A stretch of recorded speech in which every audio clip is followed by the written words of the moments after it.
So students, जैसे कि हम स्कूल्स में हम लोग क्या करते थे, जब स्कूल में हम कोई भी एग्जाम देते थे तो पहले हम 2-3 मिनट या 5 मिनट हम पहले पेपर को देख लेते थे क्या है, उसके बाद एक स्ट्रैटेजी हम बनाते थे. तो similarly if we are using that strategy in the quantitative aptitude section, we really hope that this strategy will help you out in attempting, in having at least a minimum number of good attempts, let's say around 15 questions. How we can say this? Let's do it practically first of all, and let's begin the discussion. But first of all, the first few minutes we will be seeing first of all the whole question paper, and you will be seeing solutions also, but I'll skip the solution slides very quickly and we will be seeing only the question. So let's begin the discussion of the SBI PO quantitative aptitude prelims mock. So now let's begin with the questionnaire. First of all, let's see the question. The first we have DI. So now we have 5 DI's questions. Let's move on quickly.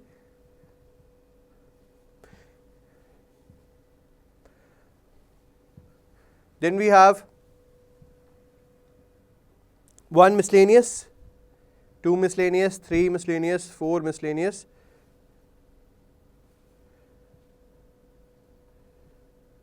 Then we have another DI, so we have 2 DIs.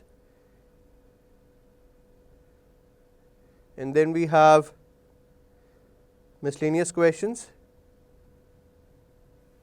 We have quadratic equation also. Then we have series, geometry,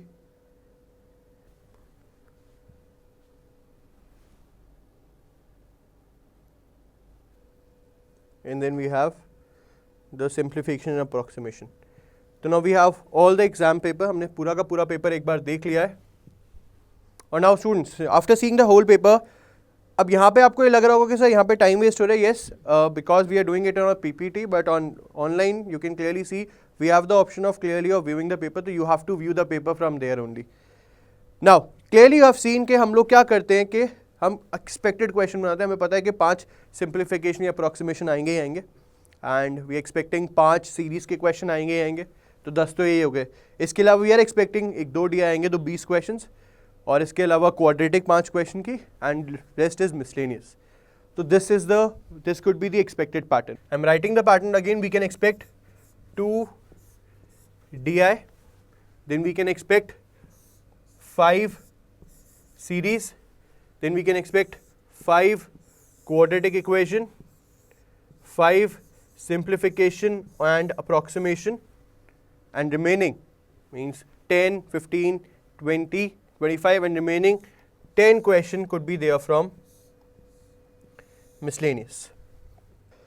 So by seeing this, we have to strategize, as we can't give more than 25 minutes in quantitative aptitude section. So if I'm a average candidate, I will be picking up out series, simplification, quadratic equation, 1 DI, and some miscellaneous questions. This should be my strategy. And if I'm good in calculations, then if I'm not good in miscellaneous, then I have to come out only with DI, because in DI you will be using the concepts of ratio proportion, percentages, averages. The only difficulty you face in DI is calculation, and if you are good in that, and you have to be good in that, you should know the squares, you should know the cubes, you should know the tables. You have to learn those. Now the scenario is clear. अब start करते हैं. Let's start with the discussion of the quantitative aptitude. Focus इस video का ये, yes आपको solution बताना है, but आपको ये भी बताना है कि किस तरीके से एक टफ पेपर को हम सॉल्व करते हैं. The idea behind this video is that how to make you aware कि हमें किस तरीके से एक टफ क्वेश्चंस को अटेम्प्ट करते हैं. So before we move on to the discussion, first of all let's have a 5 minutes of important points related to this particular mock. Now in your screen I will be explaining what should be the strategy for this particular mock. Firstly, you should solve simplification and approximation. Then you should focus on series, because you can clearly see we have 5 questions of that also. Don't go it with a traditional way of doing the first question and then come to the last question. It will not work it out, क्योंकि नहीं हो पाएगा, because in competitive examination you have to come out with your strengths. So we all know simplification, approximation and series are very easy questions, and with that the quadratic equation is also very simple, which is they are asking in the in banking examinations. Then you should move on to miscellaneous, and in miscellaneous, what should be your strategy? Your strategy is to choose your most important topics, or to choose your most easy, to choose those topics in which you are not finding any difficulty. You have to choose that topic. If you're good in time and work, go for time and work. If you're good in simple interest, compound interest, go for that. If you're good in profit and loss, go for that. And then at last you should come for data interpretation. And if you're ending up with these, let's say we can say series and simplification approximation, you should able to do all the 5 questions. For series we can expect, let's say, 3 questions. Then for quadratic equations we can expect 3 questions you can do. So 5, 3, 8 and 11. Miscellaneous, if you are good in, you can end up with doing 4 questions out of 10. NDI maybe anywhere between 3 to 5 in both the DIs total milakar, because in DI we will not be telling you okay, do all the questions. It will be a simple time waste of yours. And if you are seeing this now, we have 5, 3, 8, 11, 15 and around 18. So this could be one of the strategy which we can use in a difficult paper. I think this will help you for sure in the upcoming examination of SBI PO prelims. So now the strategy is clear. Now one way out is clear, students. I am telling you a general way of doing an examination if you have your own strategy, because in the end my strategy is for my examination and your strategy should be there for your examination. My point is to just make you aware, just to make you aware, but you are the one. You have to run on the way, you have to walk on the way, and you have to decide how you have to cover that way. So on this note, now let's begin the All India mock discussion. Clear? Now let's begin it. So now student, the first question is on your screen now. Study the following pie chart and answer the following questions. ADDA 24/7 is the official app of providing the best material according to the latest pattern for those who want to get bank jobs or central government jobs. In the following pie chart, percentage of number of students are given who opted for different test series of ADDA 24/7. तो clearly we can see we have a pie chart here. तो clearly ये DI जो है आपका pie chart से related है. So what are the different test series we have? We have SBI PO, practice test, puzzles, data interpretation and challenger. And the total number of students they have given you is 48,000. Now obviously the data are very simple, but the calculation will be tough. Again the same question with the same data. अब अगर हम बात करें, आपके दिमाग में चल रहा होगा sir, but how to begin with this data first of all? So students, for this, first of all, what we can do, either we can ask you for which test series the questions are based on. If we need to see, if we need to calculate how many students have earned what, so it's a simple formula. For example, if let's talk about SBI. So for SBI, to solve a simple pie chart, 36% of 48,000 are doing which? Are doing the SBI. So if we want to calculate for SBI, it will be 36 upon 100 into 48,000. And we can similarly, we can do it for all. So the first step could be having all the values. For SBI PO, you can clearly find out, you can clearly see now the solution we have 36 by 100 into 48,000. For practice series, this is shorter form because in examination you will not be writing the whole practice, set, test, series and all. No, you don't have that much time. Prac, so that confusion is not, because we have another variable which is starting from P, that is puzzles. So for practice, you can clearly see 12 upon 100 into 48,000. Then for puzzles, challenger and DI. I think this point is clear to you. Now, if we talk about the questions now. The first question अब आपकी screen पर आ चुका है. If the number of female who opted for puzzle test series are 70% of the number of students who opted data interpretation test series, then the number of females who opted puzzle test series is approximately what percent of the number of students who opted for SBI PO test series from ADDA 24/7. तो clearly यहाँ पर जो आपका है question थोड़ा सा लेंदी है, तो जब भी लेंदी क्वेश्चन आता है 2 ऑप्शन है, तो अवॉइड कर दो, आगे बढ़ो. बट यहाँ पे we are discussing the whole paper, तो we will be going with step by step with each and every question, because the focus of this video is to help you out with the strategy and also to make you learn some of the important concepts. So let's solve this question. If the number of females who opted for puzzle test series are 70% of the number of students who opted for DI test series, तो question यहाँ पे क्या है, number of females who opted for puzzle test series, females who opted for puzzle test series are equal to 70% of the number of students who opted for data interpretation test series. 70% of DI. और यहाँ पे हम बात कर रहे हैं all students की, we are not talking about males or females. Then the number of females who opted for puzzle test series is approximately what percent of the number of students. तो the question is, जो आपसे वो जानना चाह रहा है वो ये जानना चाह रहा है कि puzzle and SBI PO test series के बीच का percentage क्या है. I think this question is clear to you now. तो अब देखते हैं इसका solution. Students, first equation हमने यही बनाई थी कि फीमेल पजल से 70% ऑफ DI एंड पजल्स की value we can calculate from the first data जो हमने आपको दिया हुआ था. तो 70/100 और ये इक्वल होगा इक्वल्स 7056. तो मतलब देखा जाए तो जो नंबर ऑफ जो फीमेल्स आई है मेरे पास जिन्होंने पजल बाय करी है वो कितनी हो गई, 7056. तो अब जो क्वेश्चन हमसे पूछा गया है वो क्वेश्चन ये पूछा गया है, बताइए what percent of the number of students. Now the question is who opted, find the number of the percentage who opted puzzle test series is approximately what percent of the number of students who opted for SBI. तो किसके respect में पूछ रहा है, वो पूछ रहा है कि female puzzle is what percent of SBI PO. तो परसेंट निकालने के लिए हमें इंटू 100 करना पड़ेगा. फीमेल पजल की वैल्यू कितनी आई है हमारे सामने, 7056. SBI की वैल्यू कितनी है, 17820.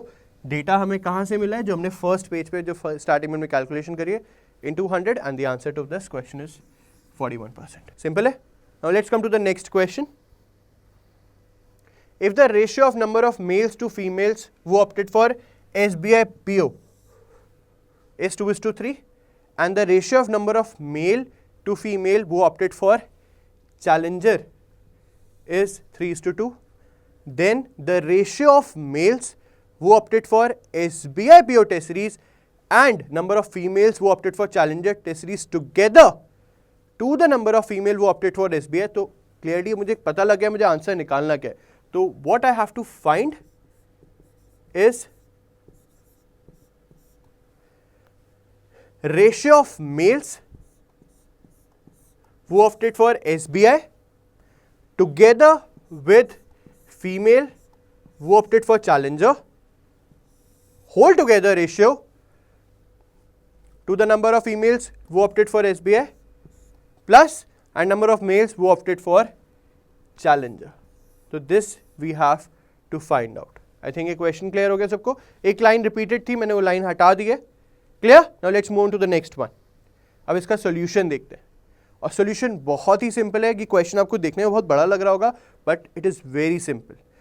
क्वेश्चन क्या पूरा है, कह रहा है ratio of number of male to female who opted for SBI. तो सबसे पहले आपको पता होना चाहिए SBI PO की वैल्यू क्या थी. फिर हमारे सामने किसकी हमें टेस्ट सीरीज की पता होनी चाहिए, हमें पता होना चाहिए कि चैलेंजर की वैल्यू क्या थी. और उसके बाद हमें पता होना चाहिए, आई थिंक और कुछ पता नहीं होना चाहिए, क्वेश्चन आपको देख के पता लग गया होगा कि इन दोनों की वैल्यू हमें पता होनी चाहिए. और जब हम इसको सॉल्व करने पाएंगे इसका सोल्यूशन बहुत ही ईजी आएगा. हमें ये निकालना है, हमें बताया क्या गया है, male is to female SBI is 2:3, male is to female challenger हमें क्या दिया गया है, 3:2. हमें निकालना क्या था, male SBI plus female challenger upon female SBI plus men challenger, ये निकालना था. तो अब अगर हम देखें तो अब हमें पता है कोई भी रेशियो में निकालना है, मेल हमें किसका लेना है, SBI का. SBI की वैल्यू फ्रॉम द जो हमने कैलकुलेशन करी है इट इज 17280 और पजल की वैल्यू है 7680 और सिमिलरली 3/5 3/5 और आई थिंक कॉमन निकल जाएगा। कॉमन क्या आ रहा है 17820 720 कैंसिल हो जाएगा। इक्वेशन क्या बचेगी 4/6 और अगर मेरे सामने 4/6 है तो मैं उसको क्या कैंसिल कर सकता हूं 2:3। तो इसका आंसर होगा 2:3। बताइए, it's a very simple question, देखने से बहुत कॉम्प्लिकेटेड लग रहा है बट ये बहुत आसान क्वेश्चन है। Clear? Now let's move to the next one. Average number of students who opted for SBI test series, puzzle test series and practice test series together is what percent more। And यहां पे आप concept याद रखिएगा, यहां पे percentage what percent मोर का आ रहा है, व्हाट परसेंट का नहीं आ रहा है, व्हाट परसेंट मोर पूछ रहा है। कंफ्यूज मत हो जाइएगा। वो opted for DI test series and challenger test series rounded off 2 decimals. बहुत सिंपल सा सॉल्यूशन है, बहुत ही जल्दी इसका मूव करते हैं हम। तो स्टूडेंट जब भी आपसे एवरेज का क्वेश्चन पूछे तो ध्यान रखना है यहाँ पे आपको क्या करना है। अब हमें ऑलरेडी परसेंटेज सारी दी हुई है तो हम यहाँ पे सबका एवरेज नहीं निकालेंगे, we will be working on the percentages. जो उनकी परसेंटेजेस आपको दी गई हैं हम परसेंटेजेस पे हम यहाँ पे काम करेंगे। किस तरीके से करेंगे, लेट्स सी कि किस तरीके से उसमें वर्किंग होगी। अब हमको पता है कि average number of students who opted for SBI puzzle and practice set from the DI we can calculate it 36 + 15 + 12, तो एवरेज आ गया 21।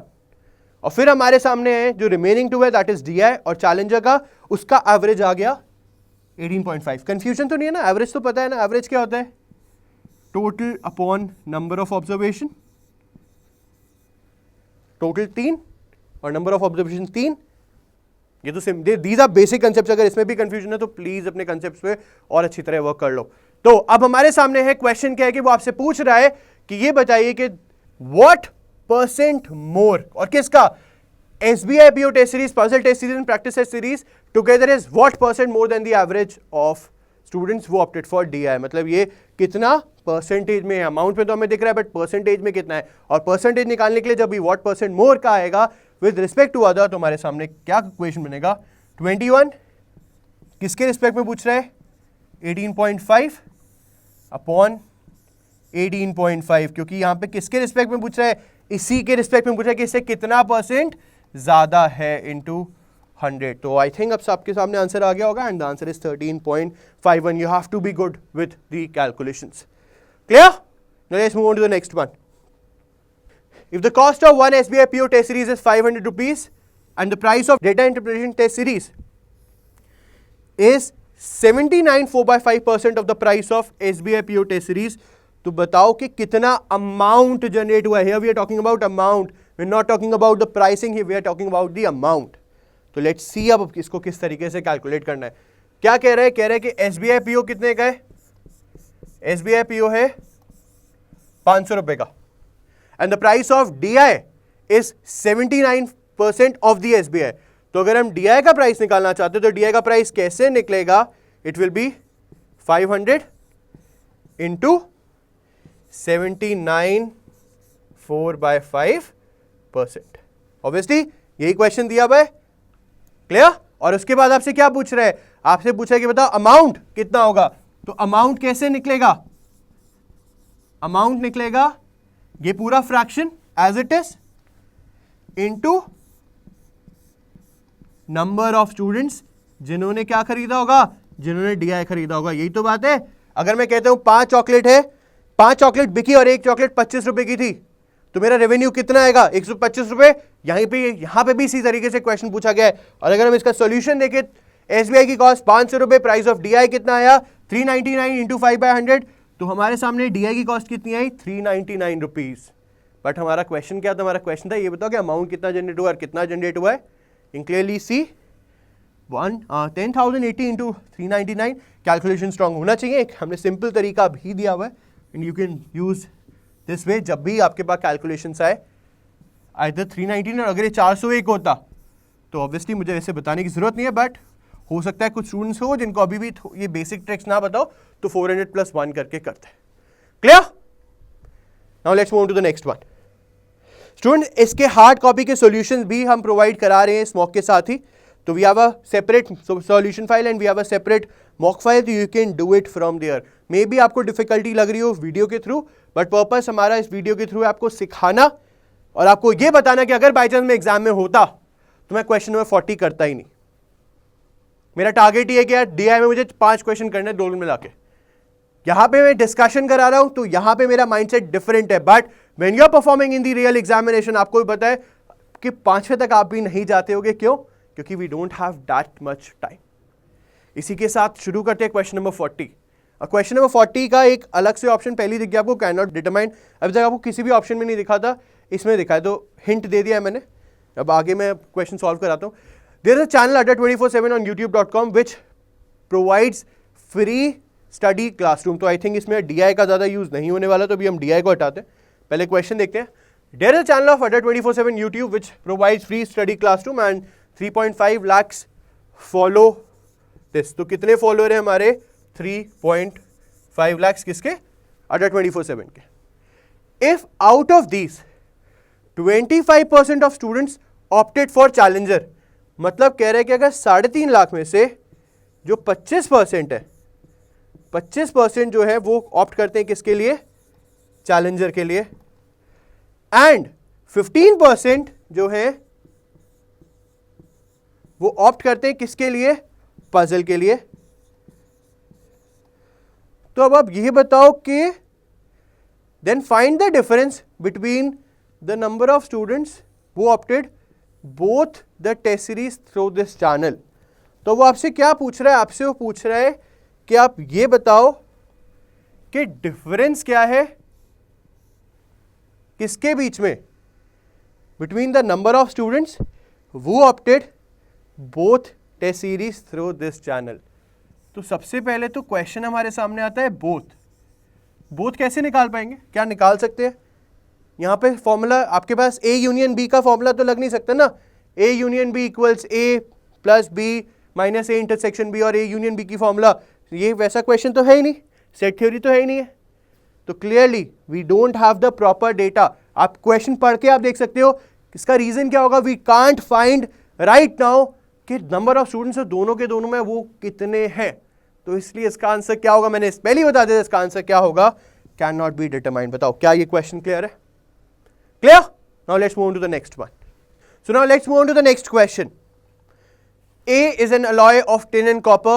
अब students, I am giving the solution right now, but ऐसा नहीं है कि तुम solution लिया और आगे बढ़ जाओ, नहीं। solution दे दिया, solve करके दिखा दो, तुमसे नहीं होने का। First of all point is अगर solution हो जाए तो हमें कभी भी video solutions की जरूरत नहीं पड़ती, क्योंकि solution हम हमेशा देते हैं, बट वही होता है कि एक सिखाने वाला जब आपको गाइड करने वाला मिल जाता है तो आपको बेनिफिट हो जाता है, और वही हमारा इस पर्पस, इस सॉल्यूशन वीडियोस का पर्पस है। चलिए क्वेश्चन पढ़ते हैं। Question number 41। A is an alloy of tin and copper and B is an alloy of copper and zinc. A जो है वो अलॉय है टिन और कॉपर का, B जो है वो अलॉय है किसका? कॉपर और जिंक का। अब वो कह रहा है A has 30% of copper. A में कितना कॉपर है? 30%। और B में कितना है? 50%। अब वो कह रहे हैं if X gram of A is mixed with 30 gram of B, तो उसके बाद क्या निकल कर आता है? एक अलॉय अलग निकल कर आता है। लेट्स से उसको नाम हम C दे देते हैं, जिसमें कॉपर कितना आया है? 45%। आई थिंक इतना सबको क्लियर है। मैं डिवाइड कर देता हूं पहली लाइन, ठीक है। तो क्वेश्चन हमारे सामने है कि अब ये बताओ कि यार x की वैल्यू क्या है। It's a very simple question. अब अगर हम बात करते हैं we have x gram of A and 30 gram of B, तो अगर हम बात करें A में कितना कॉपर है? A में 30% कॉपर है, तो 30/100 x प्लस कितना भी मिक्स हुआ है? B हमने मिक्स करा है 30 ग्राम और B में कितना कॉपर है? 50। तो second equation now you can see I am straight away coming to the solution. 50/100 into 30। और जो नेक्स्ट पॉइंट है वो ये है कि हमारे सामने जो अलॉय निकल कर है उसमें कितना कॉपर है? 45/100। बट ध्यान रखना मिक्सचर अब कितना हो गया है? मिक्सचर x प्लस 30, क्योंकि टोटल मिक्सचर जो टोटल अलॉय बनेगा उसमें कॉपर कितना होगा? ये तो हमें पता है कि 30 ग्राम हमारा मिक्स हुआ है ये, बट ये इसका इन दोनों का पोर्शन ही तो होगा। क्लियर? तो सॉल्यूशन तो क्लियर है आपके सामने, सिंपल आप इसको सॉल्व करेंगे। जब इक्वेशन हमारे सामने है तो हो जाएगा 30x plus 1500x upon 100 equals the given equation 15x minus this and the answer comes to be 10 grams. बताओ क्या ये पॉइंट क्लियर है? इसमें स्टूडेंट जो आपको समझना था वो ये समझना था कि जो 45% अलॉय आएगा, 45% जो आपने अलॉय बनाया है वो दो कंपोनेंट से मिलकर बनाया ना, ए और बी से। तो 45% जो वो वाला अलॉय आया जिसमें 45% कॉपर है, तो उसमें कुछ पोर्शन ए और कुछ पोर्शन बी का भी तो होगा, तो x प्लस 30 होगा। मिक्सचर ये तो निकल कर आया। क्लियर? तो it's a simple question of percentage या simple question of CS, you can also use common sense है। ठीक है, चलिए question number 42 now. Now this is one of the difficult question. Maybe exam में अगर मेरे पास इतना टाइम नहीं होता मैं इसको भी छोड़ देता। मैं बता रहा हूं इसके पर्पस हमारा इस वीडियो के थ्रू आपको सॉल्यूशंस देना है। यस, आपको सॉल्यूशंस देना है, बट आपको ये भी बताना है कि एग्जामिनेशन में, सीइंग प्रीलिम्स एग्जामिनेशन हमारे पास जहां ज्यादा टाइम नहीं होता, हमें कौन सा क्वेश्चन अटेम्प्ट करना है और कौन सा क्वेश्चन हमें छोड़ देना है। तो चलिए स्टार्ट करते हैं इस क्वेश्चन को। There is a vessel holding 40 litres of milk. एक वेसल है जिसमें 40 लीटर्स क्या है, उसमें 40 लीटर्स है milk. 4 liters of milk is taken out from the vessel and 5 liters of water is poured out. तो सेकेंड स्टेप में क्या करा गया है? सेकेंड स्टेप में 4 लीटर्स ऑफ मिल्क निकाल दिया गया है, तो कितना रह गया? 36 लीटर।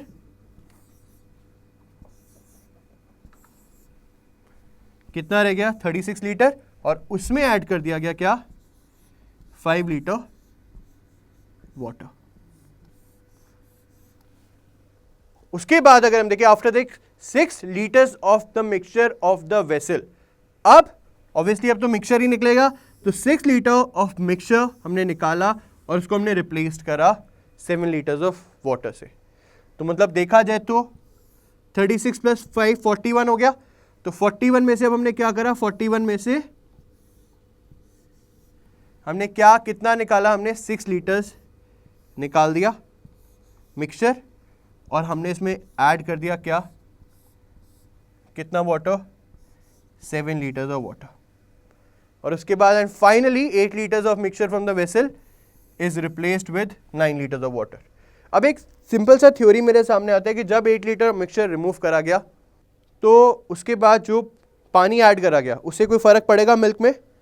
मिल्क तो उतना ही रहेगा। Now the question is, and finally 8 liters of mixture is removed from the vessel. जब हमने इसके बाद 8 लीटर निकाला मिक्सचर को और उसमें 9 लीटर्स ऑफ वाटर ऐड करा, तो I just want to know कि whether there will be any impact on the milk proportion? No, because we are only mixing the water. Clear? Now with this concept, now let's come out with the solution now. It's not a formula, but it's a trick. Amount of milk remained. Initially कितना था हमारे पास? 40 था। 40 में से कितना निकाल दिया? 4 निकाल दिया। कितना बचा होगा? ये फ्रैक्शन बचा होगा। क्लियर? 40 minus 4 upon 40। उसके बाद अगर हम बात करें कितना मिक्सचर रह गया, यहां पे हम वी आर ओनली कंसिडरिंग 41 कैसे आया? 36 प्लस 5 कितना निकाला? 6, तो ये फ्रैक्शन निकाल दिया। और इन दी एंड हमने क्या करा? हमने 8 लीटर्स का मिक्सचर और निकाला by 42। Here we are what we are dealing with the fraction. बताओ क्या ये कंसेप्ट क्लियर हुआ? It's a trick here, we can be use this for by mixture alligation, but ये एक ट्रिक होती है, इट्स अ शॉर्टकट हियर। यहां पे हम जो डील कर रहे हैं, हम यहां पे हम डिस्कस करें कि कितने फ्रैक्शंस में काम हो रहा है। 40 था, उसके बाद कितना फ्रैक्शन निकाल दिया? 36, 4 लीटर निकाला है, तो अगर हम 4 लीटर को देखें तो कितना निकाला होगा? 36 बाय 40। ये रिमेनिंग रहा क्योंकि 4 निकल गया। उसके बाद 41 माइनस 6 बाय 41, जो रिमेनिंग रहा ये रह गया, और उसके बाद 42 माइनस 8, और जो रिमेनिंग रहा ये रहा। आपके सामने इक्वेशन बन चुकी है। The answer to this question is 24.87 litres. बताइए क्या ये क्वेश्चन सबको क्लियर हुआ? Is this point clear to you? We are solving this question not from the mixture question but taken as a fraction. और ये जो हमारे सामने आ रहा है, ये जितनी भी क्वांटिटी आ रही है, this is the milk remained. बताइए, बताओ क्या ये क्वेश्चन क्लियर हो गया सबको? Now students, let's move on to the next one. Question number 43. Oh, this is one of the simplest question of this mock. The ratio of age of Sita and her mother is 2 and 3. Sita and her mother का जो ratio है वो कितना है? तो अगर हम सीता को 2 लेट्स से x ले लेते हैं और मदर को हम 3x ले लेते हैं. N years from now, ratio of their ages will be 3:5. मतलब अब से कितने टाइम बाद? 9 साल बाद. इसका मतलब क्या है? इसका मतलब ये है कि 2x plus n, not 9, n upon 3x plus n, कितना रेशियो आ गया? इक्वल्स 3:5. यही होगा. एजेस का क्वेश्चन है यार. क्रॉस मल्टीप्लीकेशन करेंगे, हमारे सामने एक वैल्यू आई है n इक्वल्स -1/2. मतलब -1/2 साल बाद दोनों कॉन्ट्रडिक्टरी हो गए, तो इसलिए कोई n की पॉसिबल नहीं है. तो what is the value of n? n की वैल्यू -1/2 आई है, but this is not possible क्योंकि we are not going backwards. Simple. Let's move on to the next one. Now this is one of my favourite question and very good question, and it's not a question on, yes, you can find it, you can see it's a question from a time and work, but it is more of kind of a logical question. Now let's come out with that. A, B, C are assigned a piece of work which they can complete by working together in 15 days. तो मतलब ये देखा जाए A, B और C इसको total 15 दिन में कर सकते हैं. उनकी अगर हम एफिशिएंसीज देखें तो A is to B is to C कितना दिया गया है? 1, 2, 3. तो अब अगर हम बात करें, पहले इसको हम पूरा यूनिट्स पे कर लेते हैं to make it easier. Total अगर तीनों साथ में हम काम करें तो 15 दिन में होगा. और एफिशिएंसी क्या दिया हुआ है? 1, 2, 3. तो हम एक अजम्पशन हम एक पॉइंट लेते हैं. पहले हम कहते हैं कि एक दिन में let's A is doing 1 unit, B is doing 2 unit and C is doing 3 unit. तो देखा जाए अगर इन तीनों में से सबसे एफिशिएंट कौन हुआ? C हुआ. और लीस्ट एफिशिएंट हुआ C, क्योंकि एक दिन में A एक काम कर रहा है. लीस्ट एफिशिएंट हुआ A क्योंकि वो एक दिन में एक ही काम कर रहा है, एक यूनिट काम कर रहा है, और C जो है वो एक ही दिन में 3 यूनिट निकाल रहा है. तो अगर हम टोटल वर्क देखें तो टोटल वर्क कितने यूनिट्स में होगा? 15 दिन में हो रहा है.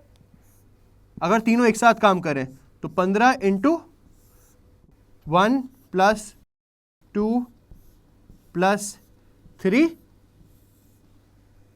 तो देखा जाए जो टोटल यूनिट ऑफ वर्क कितना आ गया? वो 90 यूनिट्स आ गया. अब जो अगला पॉइंट है वो कह रहा है कि after 1/3 of the job is completed 1 has to be withdrawn. कि 1/3 काम कंप्लीट हो गया है. तो काम कंप्लीट कितना हो गया? 90 का 1/3 मतलब कितना काम हो गया? 30 हो गया. तो मतलब रिमेनिंग वर्क कितना रह गया? रिमेनिंग वर्क जो रह गया वो रह गया 60. बताओ, इतना इक्वेशन सबको क्लियर हो गया? क्लियर? लाइन आपके सामने. After 1/3 of the job is completed 1 have to be withdrawn due to budget constraint. तो अब ये बताओ, और अब वेजेस का जो रेशियो दिया हुआ है वो कितना दिया हुआ है? A, B, C का वेजेस का जो रेशियो है वो कितना है? 3, 5, 6. ये पॉइंट भी सबको क्लियर है? अब क्वेश्चन वो पूछ रहे हैं, आप ये बताओ कि number of days in which the remaining person can do finish work at optimal cost. मतलब अब हमें जो आंसर निकालना है वो ये निकालना है कि ऑप्टिमल कॉस्ट पे आंसर निकालना है, मतलब जहाँ पे कॉस्ट हमारी सबसे कम होगी. काम कितना करना है हमें? 60 डेज का करना है. 60 यूनिट्स हमारे रिमेनिंग है. और ऑप्टिमल कॉस्ट निकालने के लिए थोड़ा सा लेंदी क्वेश्चन है, तो हमें क्या करना पड़ेगा? 3 कॉम्बिनेशन ही होंगे. 3 कॉम्बिनेशन क्या हो सकते हैं? हम सीधा सोल्यूशन पेज पे आ जाते हैं. सोल्यूशन को हम बाद में देखेंगे। अगर हम पहले 3 कॉम्बिनेशन को निकालने पे है तो 3 कॉम्बिनेशन हमारे क्या होंगे, या तो ए और बी काम करें, सी को हटा दे, या बी और सी को काम करे, ए को हटा दे, या ए और सी को काम करे। हमें क्या देखना है, हमें देखना है कि हमारी कॉस्ट जो है ऑप्टिमल कहां होगी। ठीक है, अब आपके सामने पॉइंट आता है, 30 यूनिट्स कंप्लीट हो चुके थे। अब हम कह रहे हैं पहले ए और बी काम कर रहे हैं, ए और बी काम कर रहे हैं। कितना काम करना है, 60 यूनिट्स का काम करना है, और उनकी एफिशिएंसी क्या है, ए की 1 है और बी की 2 है, तो मतलब वो 60 यूनिट्स का काम कितने दिन में खत्म होगा, 60/1/2, पक्का। और दोनों का वेज का रेशियो क्या है, दोनों का वेज का रेशियो है 3:5 इंटू 3:5, तो मतलब 160 रुपए लगेंगे अगर मैं ए और बी को लगाऊं। बताओ क्या ये पॉइंट आपको क्लियर हुआ? First of all just let me know, क्या आपको ये पॉइंट सबको क्लियर हो गया? ठीक है, बहुत सिंपल सा पॉइंट है कि हमें कितना यूनिट ऑफ काम करना है, 60 यूनिट ऑफ काम करना है, और हम कह रहे हैं कि ए और बी दोनों कर रहे हैं। ए की एफिशिएंसी 1 है, बी की एफिशिएंसी 2 है, तो मतलब वो कितने दिन में काम करेंगे, 20 दिन में काम करेंगे। और अगर वो 20 दिन काम कर रहे हैं तो दोनों का रेशियो कितना है वेजेस का, 3 + 5, वो आंसर 160, ये टोटल कॉस्ट। सिमिलरली अगर मैं अब बात करूं सेकंड जो है बी और सी काम करें, बी और सी, बी का ऑप्टिमल है 2, सी का ऑप्टिमल है 3, और cost obviously they are high cost, 3 and 5 and 6 sorry, तो आंसर आपका आया इसमें 132। और अगर हम ए और सी को काम कराते हैं तो 60, 1 + 3 9 और 135। तो अगर इन तीनों केसेस में देखें तो इन तीनों केस में कॉस्ट सबसे कम कहां पे आ रही है, 132 में आ रही है। और हमें क्वेश्चन क्या निकालना है, बताओ कि कॉस्ट ऑप्टिमल हो कितने दिन लगेंगे, तो कितने दिन लगे हुए यहां पे, answer is clear. Now let's move on to the next one. Now students, this is one of the typical question, you have to understand it very well.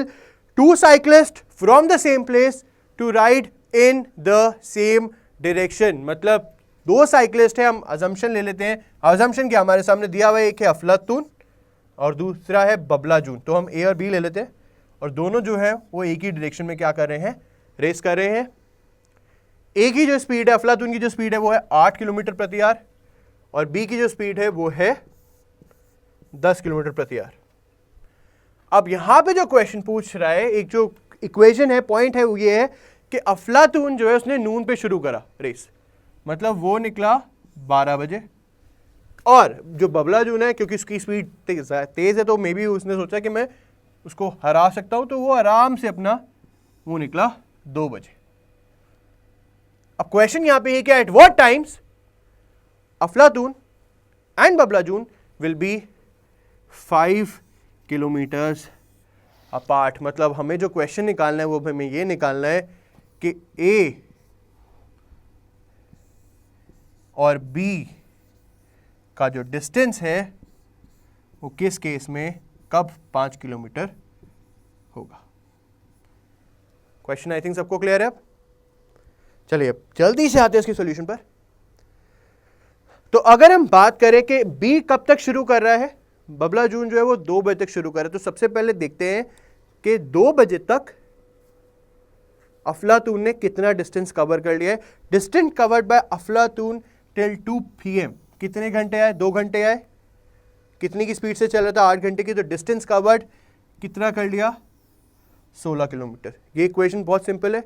अब स्टूडेंट्स याद रखना, जब भी 2 जनों की रेस हो रही है, दोनों की डिफरेंट स्पीड से रेस कर रहे हैं, बट दोनों एक ही डायरेक्शन में रेस कर रहे हैं, तो रिलेटिव स्पीड निकाली जाएगी, और रिलेटिव स्पीड यहाँ पे क्या निकल कर आएगी, 10 - 8, मतलब रिलेटिव स्पीड कितनी है हमारे सामने, 2 किलोमीटर्स पर आवर। ठीक है, अब ये पॉइंट भी हमारा क्लियर हो गया। अब हमें जो डिफरेंस चाहिए दोनों के बीच में, हमें डिफरेंस क्या चाहिए, हमें डिफरेंस चाहिए कि दोनों के बीच में 5 किलोमीटर का डिफरेंस होना चाहिए। तो अफलातून अगर हम बात करें, और ये जो रिलेटिव स्पीड 2 किलोमीटर आवर किसकी होगी, ये बबलाजून की होगी, क्योंकि वो तेज चल रहा है। क्लियर है, ये तो सबको क्लियर है ना। चलिए अब जो हमारे सामने पॉइंट आता है, हमें डिफरेंस क्या चाहिए, हमें डिफरेंस चाहिए 5 किलोमीटर का। तो 16 किलोमीटर ये 2 बजे तक चल चुका है। अब अगर हम पहले पॉइंट लेके 2 बजे किसने चलना शुरू करा, 2 बजे शुरू करा बबलाजून जून ने चलना, और बबला जून जो है उसको कितना किलोमीटर पहले चलना है? अगर हम 5 का डिफरेंस ले 11 किलोमीटर चलना है, तो 11 kilometres will be covered. Distance कितना है? 11 किलोमीटर्स। स्पीड कितनी है? Relative speed 2 kilometres. तो कितनी देर में खत्म होगा? 5.5 आवर्स। बहुत सिंपल सा पॉइंट है। देखा जाए कि वो लोग 7:30 बजे होंगे 5 किलोमीटर अपार्ट। क्या ये आपको सही लग रहा है? पहले मुझे आप ये बताओ। ये 7:30 तब होता जब वो मूव नहीं करता। दोनों की रेस चल रही है, और रेस में ये नहीं कि कोई वेट करेगा, तो the race is going on. तो एक तो ये पक्का है कि जो ऑप्शन हमारे सामने कि 7:30 बजे, तो उनके बीच में पक्का पक्का था कि दे will be 5 kilometres apart. Now अब हमारे सामने एक और ऑप्शन आता है कि वो कह रहे हैं कि to be apart again 5 kilometres, Bablagun have to be 5 kilometres ahead of Aflatoon. Obviously, तो अब हमें दूसरा टाइम बताना है कि दूसरे टाइम के बाद कितने टाइम के बाद होगा। तो अब अगर हमें डिफरेंस चाहिए फिर से 5 किलोमीटर का, तो अब यहां पे उसको कितना डिस्टेंस कवर करना पड़ेगा? तो एक हमारे टाइम आया 7:30 बजे। अब हमारे सामने एक और क्वेश्चन आता है कि एक और पॉइंट हमारे सामने आ रहा है कि फिर से ये लोग कब अपार्ट होंगे। तो अगर हम बात करें कि अब दे आर 5 किलोमीटर अपार्ट, अब अगर बबला जून को फिर से 5 किलोमीटर अहेड होना अफलातून के, तो इसको कितना तेज चलना पड़ेगा, कितना डिस्टेंस कवर करना पड़ेगा? पहले तो 5 किलोमीटर करना पड़ेगा टू कम इक्वल, और फिर 5 किलोमीटर करना पड़ेगा टू अहेड। तो मतलब देखा जाए उसको कितना, to be 5 kilometre apart Babladoon have to be 5 kilometres ahead of Aflatoon. तो मतलब कितना? 5 + 5 10 किलोमीटर्स। उसको कितना और डिस्टेंस कवर करना पड़ेगा? 10 किलोमीटर्स। कितनी स्पीड से? 2 किलोमीटर रिलेटिव स्पीड से। तो टाइम कितना आया? 5 आवर्स। तो अब देखा जाए तो मतलब they will be 5 kilometre apart again at किस टाइम पे? मतलब 7:30 के बाद कितने बजे? 12:30 बजे। तो आंसर हमारे सामने क्या होना चाहिए? 12:30, 7:30 and 12:30 on the next day. बताओ क्या ये पॉइंट क्लियर हो गया सबको? Sure? Now let's come to the next one. Now here comes the DI, and clearly by seeing the dashes we have here the missing DI. तो जब भी missing DI का question आता है और SBI ही है, SBI is the one which introduced the missing DI. तो let's first of all see कि क्या है. Given below is the percentage of the vote shared by 5 different political parties from different states. मतलब देखा जाए तो हमें क्या दिया हुआ है? हमें पॉलिटिकल पार्टी दी हुई. ऑब्वियसली अभी इलेक्शंस हो रहे थे, क्वेश्चन वहीं से उठाया. Good job team to give the updated GK questions also, कि उन्होंने ये भी बता रहे हैं कि कहाँ कहाँ इलेक्शन भी हो रहे हैं. बीजेपी, कांग्रेस, बीएसपी, एसपी और BSP, these are the percentages. और UP, Goa, Uttarakhand, Manipur and Punjab, these are the 5 states. तो अब सबसे पहले मुझे पता है, अब एक पॉइंट मैं आपको पहले ही बता दूं कि यहाँ पे जो 100% होगा that will be state wise, that will be not political party wise.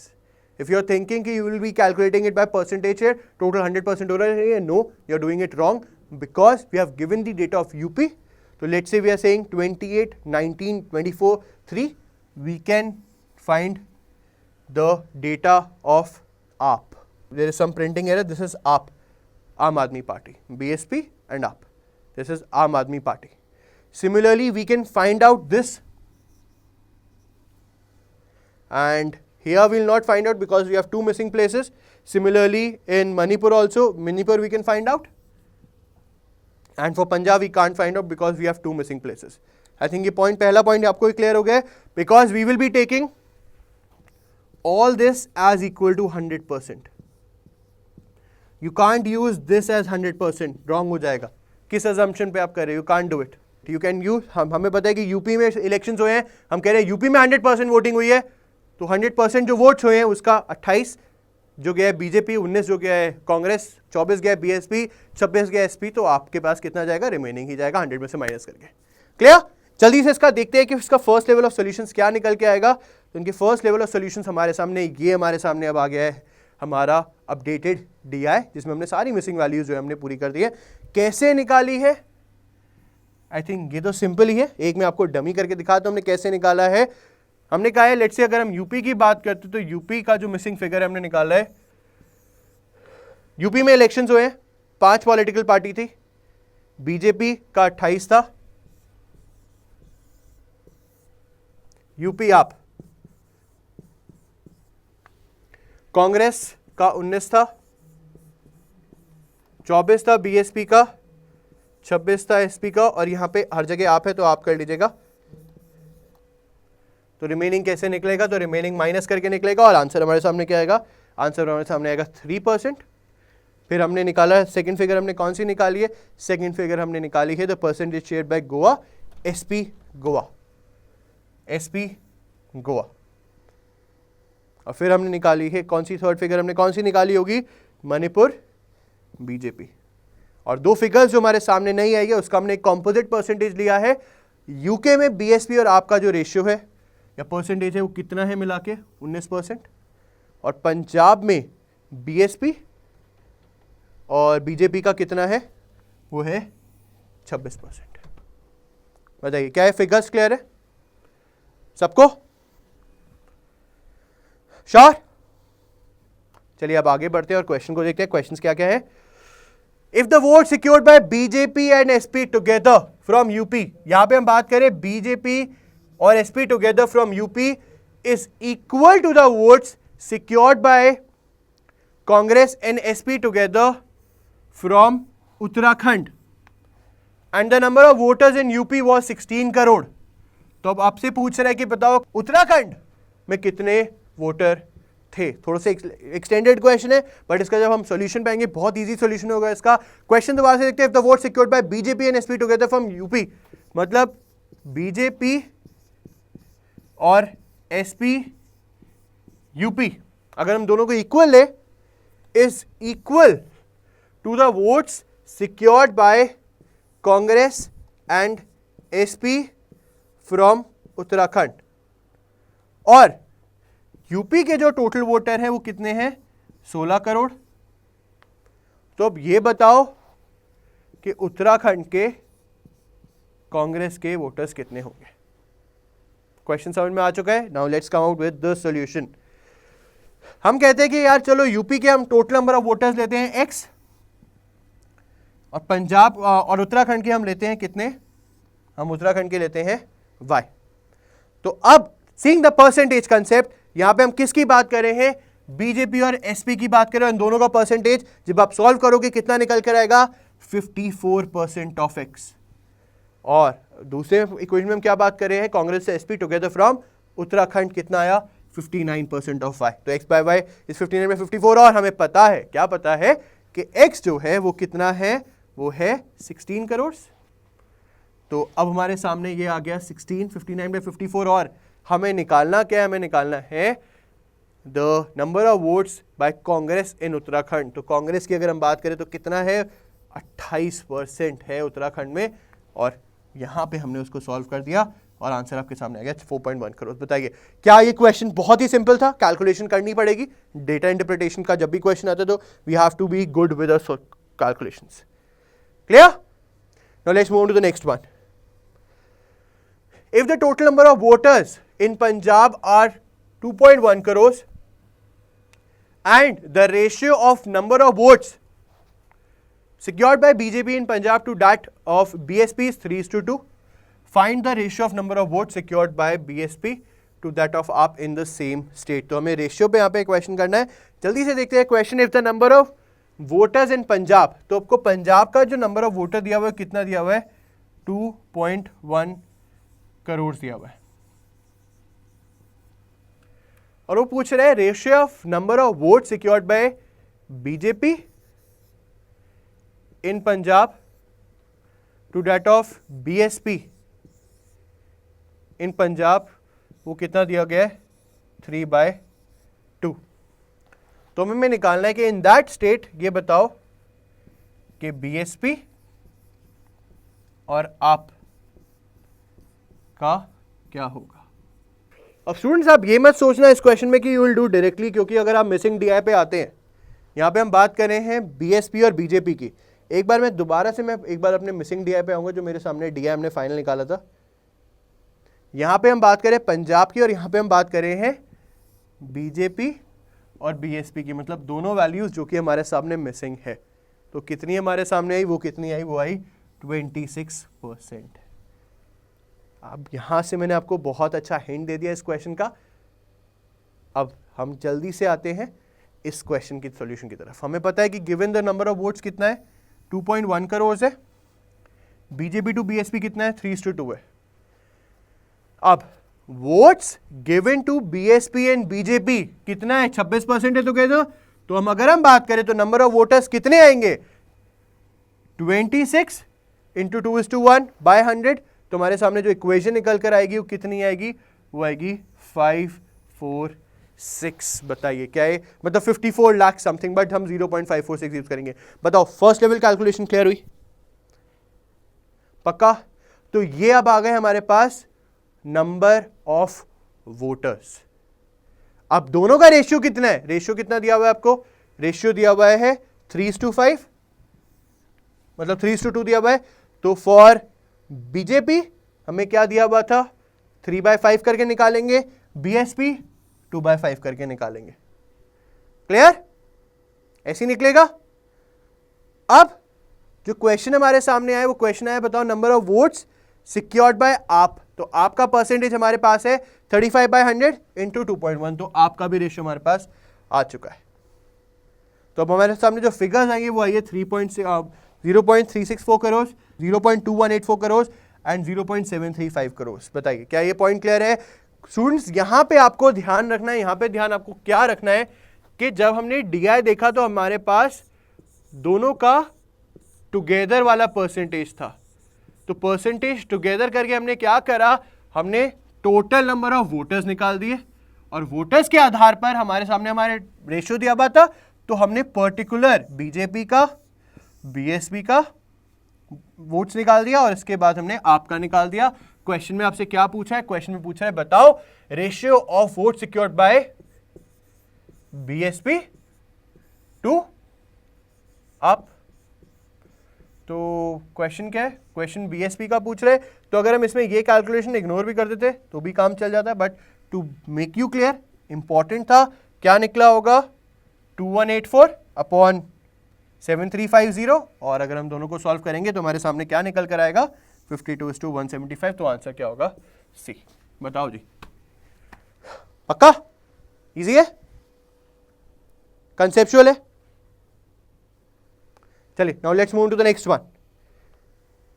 If the total number of votes from voters from UP are 14.05 crores and the number of votes secured by AAP in this state is equal to the number of votes secured by Congress and BSP together in Manipur। तो data भी हमारे सामने है। मणिपुर की अगर हम बात करें तो कांग्रेस और बीएसपी की बात करें, मैं ऑलरेडी बता चुका हूं, लास्ट कॉलम आपका है और कांग्रेस और बीएसपी की बात कर रहे हैं मणिपुर। तो कांग्रेस और BSP Manipur. Then find the average number of voters from Manipur states. तो आपको ये बताना है कि मणिपुर स्टेट से कितने नंबर ऑफ वोटर्स थे। आई थिंक बहुत ही सिंपल सा क्वेश्चन है, चलिए इसको स्टार्ट करते हैं। If the number of voters from UP are 1405 and the number of vote secured by AAP in the state. तो सबसे पहले हम देखते हैं कि यूपी से आपने कितना करा होगा, तो 3/100 इंटू 14.04, ये तो निकल गया क्योंकि 3% रिमेनिंग आया था। तो नंबर ऑफ वोट सिक्योर्ड कितना हमारे सामने आया, 0.4212 करोड़। क्लियर। अब जो दूसरा स्टेट है, दूसरा जो पॉइंट है, the number of votes secured by AAP in the state is equal to the number of votes secured by BSP and BJP together in Manipur. मतलब देखा जाए तो 0.4212 जो है वो इक्वल है किसके, बीजेपी प्लस कांग्रेस इन मणिपुर।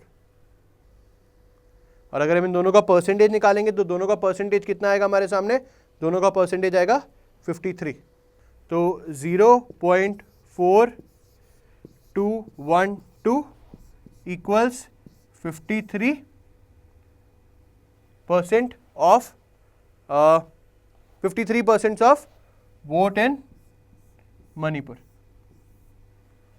यही होगा। क्वेश्चन में हमसे क्या पूछ रहा है, क्वेश्चन में हमसे पूछ रहा है कि बताओ एवरेज नंबर ऑफ वोटर्स कितने होंगे। तो हमें पता है हर उसमें कितने हैं, 5 वोटर्स है। तो अब अगर हम फाइनल इक्वेशन बनाए तो फाइनल इक्वेशन हमारे सामने आएगी 0.4212 अपॉन 53 इंटू 100 अपॉन 5। बताओ क्या ये इक्वेशन समझ में आ गई। 1/5 क्या सिग्निफाई करता है, 1/5 एवरेज सिग्निफाई करता है। आप क्वेश्चन सॉल्व करेंगे तो हमारे सामने क्या निकल कर आएगा, अप्रॉक्सीमेट वैल्यू 15.9 लाख। बताओ क्या क्वेश्चन सबको क्लियर हो गया, clear. Now let's move to the next one, question number 49। If the difference between the average number of votes secured by Congress and BSP together from Goa, तो हम यहाँ पे अब क्या बात करें, गोवा, कांग्रेस और BSP टुगेदर, कांग्रेस और BSP टुगेदर।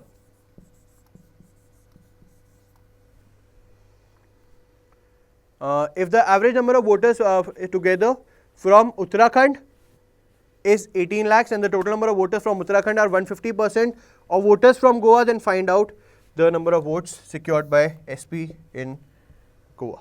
तो सबसे पहले हम एक बार इक्वेशन देखते हैं, क्वेश्चन देखते हैं दोबारा से। Can have the difference between the average number of votes secured by Congress and BSP from Goa, मतलब कांग्रेस एंड बीएसपी गोवा का average and the average number of votes secured by BSP and Congress from Uttarakhand is 18 lakhs. मतलब इसको अगर हम सबट्रैक्ट करें किसके साथ, BJP plus Congress from Uttarakhand, तो हमारे सामने एक क्वेश्चन आ रहा है 18 लाख्स का। और कह रहा है the total number of voters from Uttarakhand are 150% more than Goa. तो मतलब इसका मतलब क्या है कि भैया अगर गोवा में है 100 तो उत्तराखंड में कितने होंगे, 150% ऑफ कितना होगा, 150% इंटू 100 अपॉन 100। तो भी बताओ number of votes secured by SP in Goa निकालना है, एसपी इन गोवा निकालना है। तो मतलब सबसे पहले हमें क्या निकालना पड़ेगा, the number of votes in Goa. तो अब देखते हैं इसका सोल्यूशन। अगर हम बात करें average number of votes secured by Congress and BSP together, average के लिए 1/2 और परसेंटेज में 32, तो ये हमारे सामने आएगा 16। 22 प्लस 2/2 और बाय 2 करके भी आप निकाल सकते हो, आंसर आपका 16 ही आएगा। Average number of vote secured by BSP and Congress together, BSP और कांग्रेस को जब हम उत्तराखंड से लेंगे तो हमारे सामने क्या फिगर आएगी, 50 आएगी। तो एवरेज नंबर ऑफ वोट्स अगर हम देखें तो हमारे सामने अगर हम देखें तो 32% ऑफ 100 होगा गोवा से, क्योंकि we have taken 100 for Goa. और उत्तराखंड से अगर हम बात करें तो उत्तराखंड का हमने 150 लिया है, तो 150 लेंगे एवरेज निकालने के लिए, क्योंकि 50% है और 2 से डिवाइड करेंगे। तो इसके बाद हमारे सामने जो फिगर्स हमारे सामने आ रही है, average number of votes secured by Congress and BSP together is 32/100 into 100, क्योंकि दिस इज द फिगर और हम 2 से डिवाइड करेंगे, this is the total number 32% of x, और बाय 2 हमें करना है क्योंकि एवरेज निकालना है। सिमिलरली जब हम बात करेंगे बीएसपी और कांग्रेस की, तो उसमें भी हमने क्या करा है, उसमें हमने बाय 2 करा है, दोनों का 26 प्लस 24 50 बाय 100, क्योंकि परसेंटेज है, इंटू 150, क्योंकि टोटल नंबर ऑफ गोवा में कितने हैं, 150% मोर है, तो 150 है। तो दोनों का डिफरेंस, दोनों का हमारे सामने पहले अमाउंट आ गया है, 37 है उत्तराखंड का और गोवा का आया है 60। दोनों के बीच में डिफरेंस देखिए तो डिफरेंस कितना है, 21.5। बट एक्चुअल में ये डिफरेंस हमें क्या दिया गया, एक्चुअल में हमें कितना दिया गया है, ये 18 लाख। तो 1 विल बी 18 बाय 21.5। तो देखा जाए तो total number of voters from Goa कितने होंगे, 18 इंटू 2.15 इंटू 100, क्योंकि हमने अजम्पशन वही लिया है। जब एक में 18.21.5 है तो 100 में कितना होगा, 100 इंटू 18.2.155। क्वेश्चन क्या निकालना है हमें, क्वेश्चन निकालना है कि find the total number of vote secured by SP in Goa, और एसपी के लिए क्या करेंगे, 21/100, क्योंकि एसपी का परसेंटेज कितना है, 21% है। कैलकुलेशन निकालेंगे, आंसर हमारे सामने होगा। बताइए क्या ये क्वेश्चन सबको क्लियर हुआ? It's not that difficult, it's not that difficult. मैं आपको बता दूं, हमने यहाँ पे यूनिट्स में करके क्वेश्चन लिया है। हमने एक अजम्पशन ले ली कि ठीक है गोवा में हम 100 मानते हैं, उत्तराखंड में हम 150 मानते हैं। तो जब हमने हमारे सामने इससे जो डिफरेंस आया वो आया 21.5 और हमें बोला गया था कि डिफरेंस कितना है, 18 का है। तो हमने क्या करा कि ठीक है मतलब एक वोटर कितना के इक्वल होगा, 18/21.5 और 100 वोटर्स किसके होंगे, आगे 100 कर दिया। परसेंटेज निकालना था तो परसेंटेज निकाल दिया। बताओ क्या ये क्वेश्चन सबको क्लियर हो गया? सिंपल है, थोड़ा डिफिकल्ट है बट वन सेकेंड अगर हम एग्जामिनेशन पॉइंट ऑफ व्यू की बात करेंगे, we will not attempt such questions. Clear? Now let's move to the next one, question number 50। बहुत इजी है, this is one of the easiest question from this DI. Total number of votes secured by BSP and Congress together from UP is what percent more? Once again the concept here is of what percent more than the number of secured by AAP from the same state. Total number of vote secured by BSP and Congress together from UP. तो अगर हम BSP और Congress together from UP से लें, BSP और BJP BSP, तो कितना आ रहा है? ये आ रहा है 43। आप हमारे सामने 3 आता है। क्वेश्चन पूछ रहा है कि बताओ it's what percent more, is what percent more then, और व्हाट परसेंट मोर का कंसेप्ट आपके सामने है। 43 is what percent more than आप? हाँ, तो the answer is 4000 by 3 और जब हम इसको मिक्स न्यूमरल में करेंगे तो 1333 by 1/3%। बताइए क्या ये पॉइंट क्लियर है? तो student this was the second DI. अब आप देख सकते हो क्लियरली कि जो डीआई के जो 10 क्वेश्चन थे स्टफ मॉक में, इसमें आप आराम से विद इन द टाइम आप 5 से 6 क्वेश्चन, 5 से 6 भी मैक्सिमम 5 क्वेश्चन आप कर सकते थे और उनमें से एक क्वेश्चन यही है आपके सामने। तो यही होता है कि अगर हम पहले एक बार क्वेश्चन पेपर पढ़ ले, एक मिनट मैक्सिमम अगर हम लगा सकते हैं टाइम, तो क्वेश्चन पेपर पढ़ के हमें एक आइडिया मिल जाएगा कि यार we will be solving this question, और उसके बाद फिर हम इसको फाइनल कर देंगे। And you can do this practice in the mocks which we have given, which the other 24/7 team have provided to you. अगर आप उसको मॉक को इसी स्ट्रैटेजी से आप करके देखते हो क्वांट का, तो for sure you will be gaining many things from that. Clear? अब 2 डीआई होते हैं, दोनों डीआई खत्म हो चुके हैं। अब हम जल्दी से आते हैं और इस सेशन को जल्दी कंप्लीट करते हैं। Let's come out with the next question, question number 51। Thor and Tony Stark entered into a partnership with 7,000 and 9,000 rupees respectively. After 30 months, Thor withdraw 2/7 of his stock, but after 6 months he put back 3/5 of what he had withdrawn. The profit in the end of the 4 year was 7,007. Question क्या निकालना है? Question ये quantity 1 है, quantity 2 है हमारे सामने। Profit earn by Thor is 1 and profit earn by Tony Stark is 2। अब हमें जो क्वेश्चन निकालना है, हमें ये निकालना है कि बताओ कौन सी क्वांटिटी ज़्यादा होगी। क्वेश्चन क्लियर है? चलिए अब सीधा सॉल्यूशन पर आते हैं। क्वेश्चन पढ़ेंगे हमारे सामने थॉर का इन्वेस्टमेंट फॉर द, क्योंकि देखो अगर हम यहाँ पे बात करें टोनी स्टार्क का जो इन्वेस्टमेंट है वो थ्रू आउट कितना है? 9,000 है।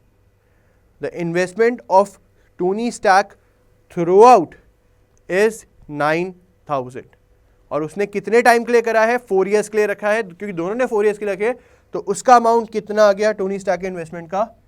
48 into 9,000। I think this point is clear. 9,000 रखे, कितने टाइम के लिए? 48 महीने के लिए रखे। रेट ऑफ इंटरेस्ट कोई है नहीं, तो we are not taking any rate of interest. तो एक अमाउंट हमारे सामने आ गया 4,32,000 रुपीज़। और एक सिंपल सा एक अजम्पशन है कि यार जो ज़्यादा पैसा लगाएगा प्रॉफिट भी उसको ज़्यादा होगा। The more I will invest the more profit I will gain, यही होता है। तो now you will be using that logic. अब हम बात करते हैं थॉर की। थॉर ने पहले 30 महीने के लिए कितना रुपए लगाया? 7,000। तो फॉर 7,000 रुपीज इंटू 30, पहला ब्रेकअप इसका ये हुआ, प्लस फिर उसने क्या करा? जो उसने विड्रॉ करा था, जो उसने लगाया था, उसका 2/7 उसने निकाल दिया। कितना लगाया था? 7,000 निकाला था, लगाया था, उसका कितना निकाल दिया? 2/7 निकाल दिया। तो मतलब कितना निकाल दिया? 2,000। कितना रह गया? 5,000। कितने महीने तक? 6 महीने तक। तो 30 और 5000 इंटू 6, ये भी क्लियर है। Third point, he puts back fourth 3/5 of what he had withdrawn. Question यहां पे याद रखेगा, व्हाट रिमेनिंग नहीं, विड्रॉन। विड्रॉ कितना करा था, 2000 का उसने 3/5 क्या लगाया, दोबारा से लगाया, कितना आएगा 400 इंटू 3 1200। कितना इन्वेस्ट करा उसने, ये क्या रहा 5000 पहले से ही था, और उसने दोबारा कितना इन्वेस्ट करा 1200, कितना आ गया 6200। कितने महीने के लिए 36, टोटल 48 महीने के लिए, 12 महीने के लिए। अमाउंट कितना गया 3,14,400 रुपीज। तो क्लियरली इन्वेस्टमेंट किसका ज्यादा है, टोनी स्टार्क का। तो ऑब्वियसली प्रॉफिट अर्न किसका ज्यादा होगा, टोनी स्टार्क का। मतलब ये है quantity 2 is greater than quantity 1। बताओ क्या क्वेश्चन क्लियर है, बहुत सिंपल सा क्वेश्चन था। चलिए next, let's move to the next one, question number 52। अब स्टूडेंट्स याद रखिएगा, यहाँ पे अपस्ट्रीम और डाउनस्ट्रीम का फॉर्मूला आ रहा है। अपस्ट्रीम में हमें पता है कि अपस्ट्रीम में हम अपस्ट्रीम में हम माइनस करते हैं, क्योंकि जब हम ऊपर जा रहे होते हैं तो एक प्रेशर हमें एक स्ट्रीम से वहाँ से भी हमें रुकावट आती है, और डाउन स्ट्रीम में क्या होता है कि we are going with easy flow, तो वहाँ पे हम प्लस करते हैं। ये फॉर्मूला सबको पता ही है। तो यहाँ पे भी क्वांटिटी का ही क्वेश्चन है। Speed of a current is 83.153% less than the speed of a boat in still water. मतलब जो करंट की जो स्पीड दी हुई है 83/1/3% less than the speed of boat in still water. The difference between the distance covered by boat in 2 hours in upstream is 2 hours by boat in 2 hours upstream and 1.5 hours downstream is 16 kilometre. Quantity 1 दिया हुआ है हमें, बताओ upstream speed क्या है। Okay, will find out. Second one, original speed of a car when travels at a distance of 110 kilometres develops a problem of the engine and proceeds 3/4 of its original speed and arrives at a distortion of 60 minutes late। ये question बहुत ही interesting है। यहाँ पे पहली बात 2 question है, तो देखते ही भाई छोड़ दो, एग्जाम में नहीं करना, इतना टाइम नहीं मिलेगा आपको, बट यहाँ पे हम सोल्यूशन दे रहे हैं आपको। यहाँ पे अब जो नेक्स्ट क्वेश्चन है वो कह रहा है कि 110 किलोमीटर आराम से चल रही थी गाड़ी, उसके बाद इंजन में कुछ प्रॉब्लम आई और जो स्पीड से वो जाती थी उसकी 3/4 की स्पीड से वो चलने लगी और 60 मिनट लेट पहुंची। और वो कह रहे हैं कि अगर यही सेम प्रॉब्लम जो है 110 की जगह उसके बाद 30 किलोमीटर फर्दर मोर, मतलब 140 किलोमीटर पर होती, यहाँ पे 140 किलोमीटर हटाया हुआ है, तो वो 12 मिनट सूनर पहुंचता, मतलब 48 मिनट लेट होता। तो अब ये बताओ कि यहाँ पे भी स्पीड निकालनी है, तो अब ये बताओ कि क्वांटिटी 1 बड़ी है या क्वांटिटी 2 बड़ी है, मतलब स्पीड अपस्ट्रीम की स्पीड ज़्यादा है या ओरिजिनल स्पीड ऑफ कार ज़्यादा है। क्वेश्चन सबके सामने क्लियर है। चलिए पहला क्वेश्चन देखते हैं, स्पीड ऑफ करंट वाला। तो सबसे पहला पॉइंट, इट्स 83/1/3% लेस। तो एक हिडन हमारे सामने एक अजम्पशन है, क्या है कि याद रखना जब भी 83/1/3% लेते हैं, इसको हम क्या कह सकते हैं, इसको हम कहते हैं 250/300। परसेंटेज का साइन हटा दिया, कितना आया 5/6। मतलब देखा जाए जो स्पीड ऑफ करंट है वो क्या है, वो 5/6 लेस देन है स्पीड ऑफ बोट। इसका मतलब बहुत ही सिंपल सा मतलब है कि अगर स्पीड ऑफ बोट कितना है, मैं कहता हूं स्पीड ऑफ बोट 6x है, तो स्पीड ऑफ करंट कितना होगा, x होगा, कि because speed of current is 5/6 less than. और जब हम परसेंटेज से इसको फाइंड करेंगे तो हमारे सामने पॉइंट आएगा। बताओ क्या ये पॉइंट क्लियर हो गया, क्लियर सबको। अब हम आते हैं क्वेश्चन पे, वो क्या कह रहा है, the difference between the distance covered by boat in 2 hours upstream. Upstream का हम सबको पता है कि हम क्या करते हैं, अपस्ट्रीम में हम माइनस करेंगे और डाउनस्ट्रीम में हम ऐड करेंगे, क्योंकि अपस्ट्रीम में रुकावटें हैं और डाउनस्ट्रीम में कोई भी रुकावटें नहीं होती। दोनों के बीच का डिफरेंस कितना दिया हुआ है, 16 किलोमीटर दिया हुआ है। Now let's solve this question. तो कह रहे हैं the speed of the difference between the distance covered by boat in 2 hours in upstream. Upstream में क्या होगा, अपस्ट्रीम में it will be 6x - x, और डाउनस्ट्रीम में क्या होगा, it will be 6x + x। तो हमारे सामने इक्वेशन ये है कि डिस्टेंस हमें दिया हुआ है, और डिस्टेंस क्या होता है, speed equals distance upon time, तो distance equal speed into time, and here we are using that formula. 1.5 is the time and 7x is the upstream, is the downstream speed, minus 2 hours is the time and 5x is the upstream. दोनों का distance कितना दिया हुआ है? Difference 16 दिया हुआ है. Solve करेंगे. 10.5x minus 10x is 16, x comes out to be 32. Question क्या पूछा है? आपसे पूछा है अपस्ट्रीम स्पीड. अपस्ट्रीम स्पीड हमारी क्या थी? 6x minus x, मतलब 5x, और 5x से मल्टीप्लाई करा, कितना आया? 160. तो बताइए, तो क्वांटिटी 1 मेरे सामने कितनी आ रही है? क्वांटिटी 1 मेरे सामने आई 160. क्लियर सबको? हिडन यहाँ पे क्वेश्चन नहीं आता. यहाँ पे आपको ट्रिक बतानी थी कि 83 1/3% जब भी दिया हो, you can assume it as 5/6. Clear? Now let's come to the next question. इसी का नेक्स्ट क्वेश्चन क्वांटिटी 2 का. अब हमें पता है कि कार 110 किलोमीटर तक सही से चल रही थी, उसके बाद कोई डिले आए, 3/4 अपनी ओरिजिनल स्पीड पे हुई और 60 मिनट्स लेट पहुंची. इन्हीं अजम्पशंस को लेके इस क्वेश्चन को कंटिन्यू करते हैं. Let the original speed of car is 4a. 4a लेने का पर्पस ये है क्योंकि यहाँ पे हमारे सामने 3/4 का है. अगर बाई चांस 3/7 होता तो we have assumed it as 7 है. एक trick. Total distance, we are saying कि टोटल डिस्टेंस कितना था? x था. ठीक है, तो अब हम इक्वेशन लेते हैं. अब हमें एक फॉर्मूला हमें पता ही होता है कि स्पीड क्या होता है? स्पीड होता है डिस्टेंस अपॉन टाइम. और अगर टाइम का मैं फॉर्मूला लूँ तो टाइम क्या होगा? Distance upon speed. यही होगा. टाइम कितना होगा? टाइम होगा डिस्टेंस अपॉन स्पीड. अब क्वेश्चन को देखते हैं. Original speed of the car when car travels eight 110 kilometre develops a problem at engine. तो हम सबसे पहले ले रहे हैं कि 110 किलोमीटर तक वो गाड़ी कितने किलोमीटर तक चली? 4a की स्पीड से चली, अपनी नॉर्मल स्पीड से चली, प्लस उसके बाद प्रॉब्लम आई. तो टोटल डिस्टेंस में से x माइनस 110 जो रिमेनिंग डिस्टेंस था, उस गाड़ी ने कितने पे करा? 3/4 of its original speed. Original speed क्या थी? 4a. 4 से 4 कैंसिल, 3a. तो जो उसको टाइम लगा, टाइम कितना लगा? टोटल टाइम कितना लगता? टोटल टाइम अगर हम बात करें, डिस्टेंस अपॉन टाइम है, डिस्टेंस x/4 है, बट उसको कितना टाइम लगा? 1 घंटा एक्स्ट्रा लगा. पहला इक्वेशन, क्या ये सबको क्लियर हो गया?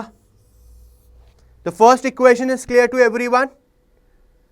110x upon 110 upon 4a plus x minus 110 upon 3 equals x plus 40 plus 1. First equation clear.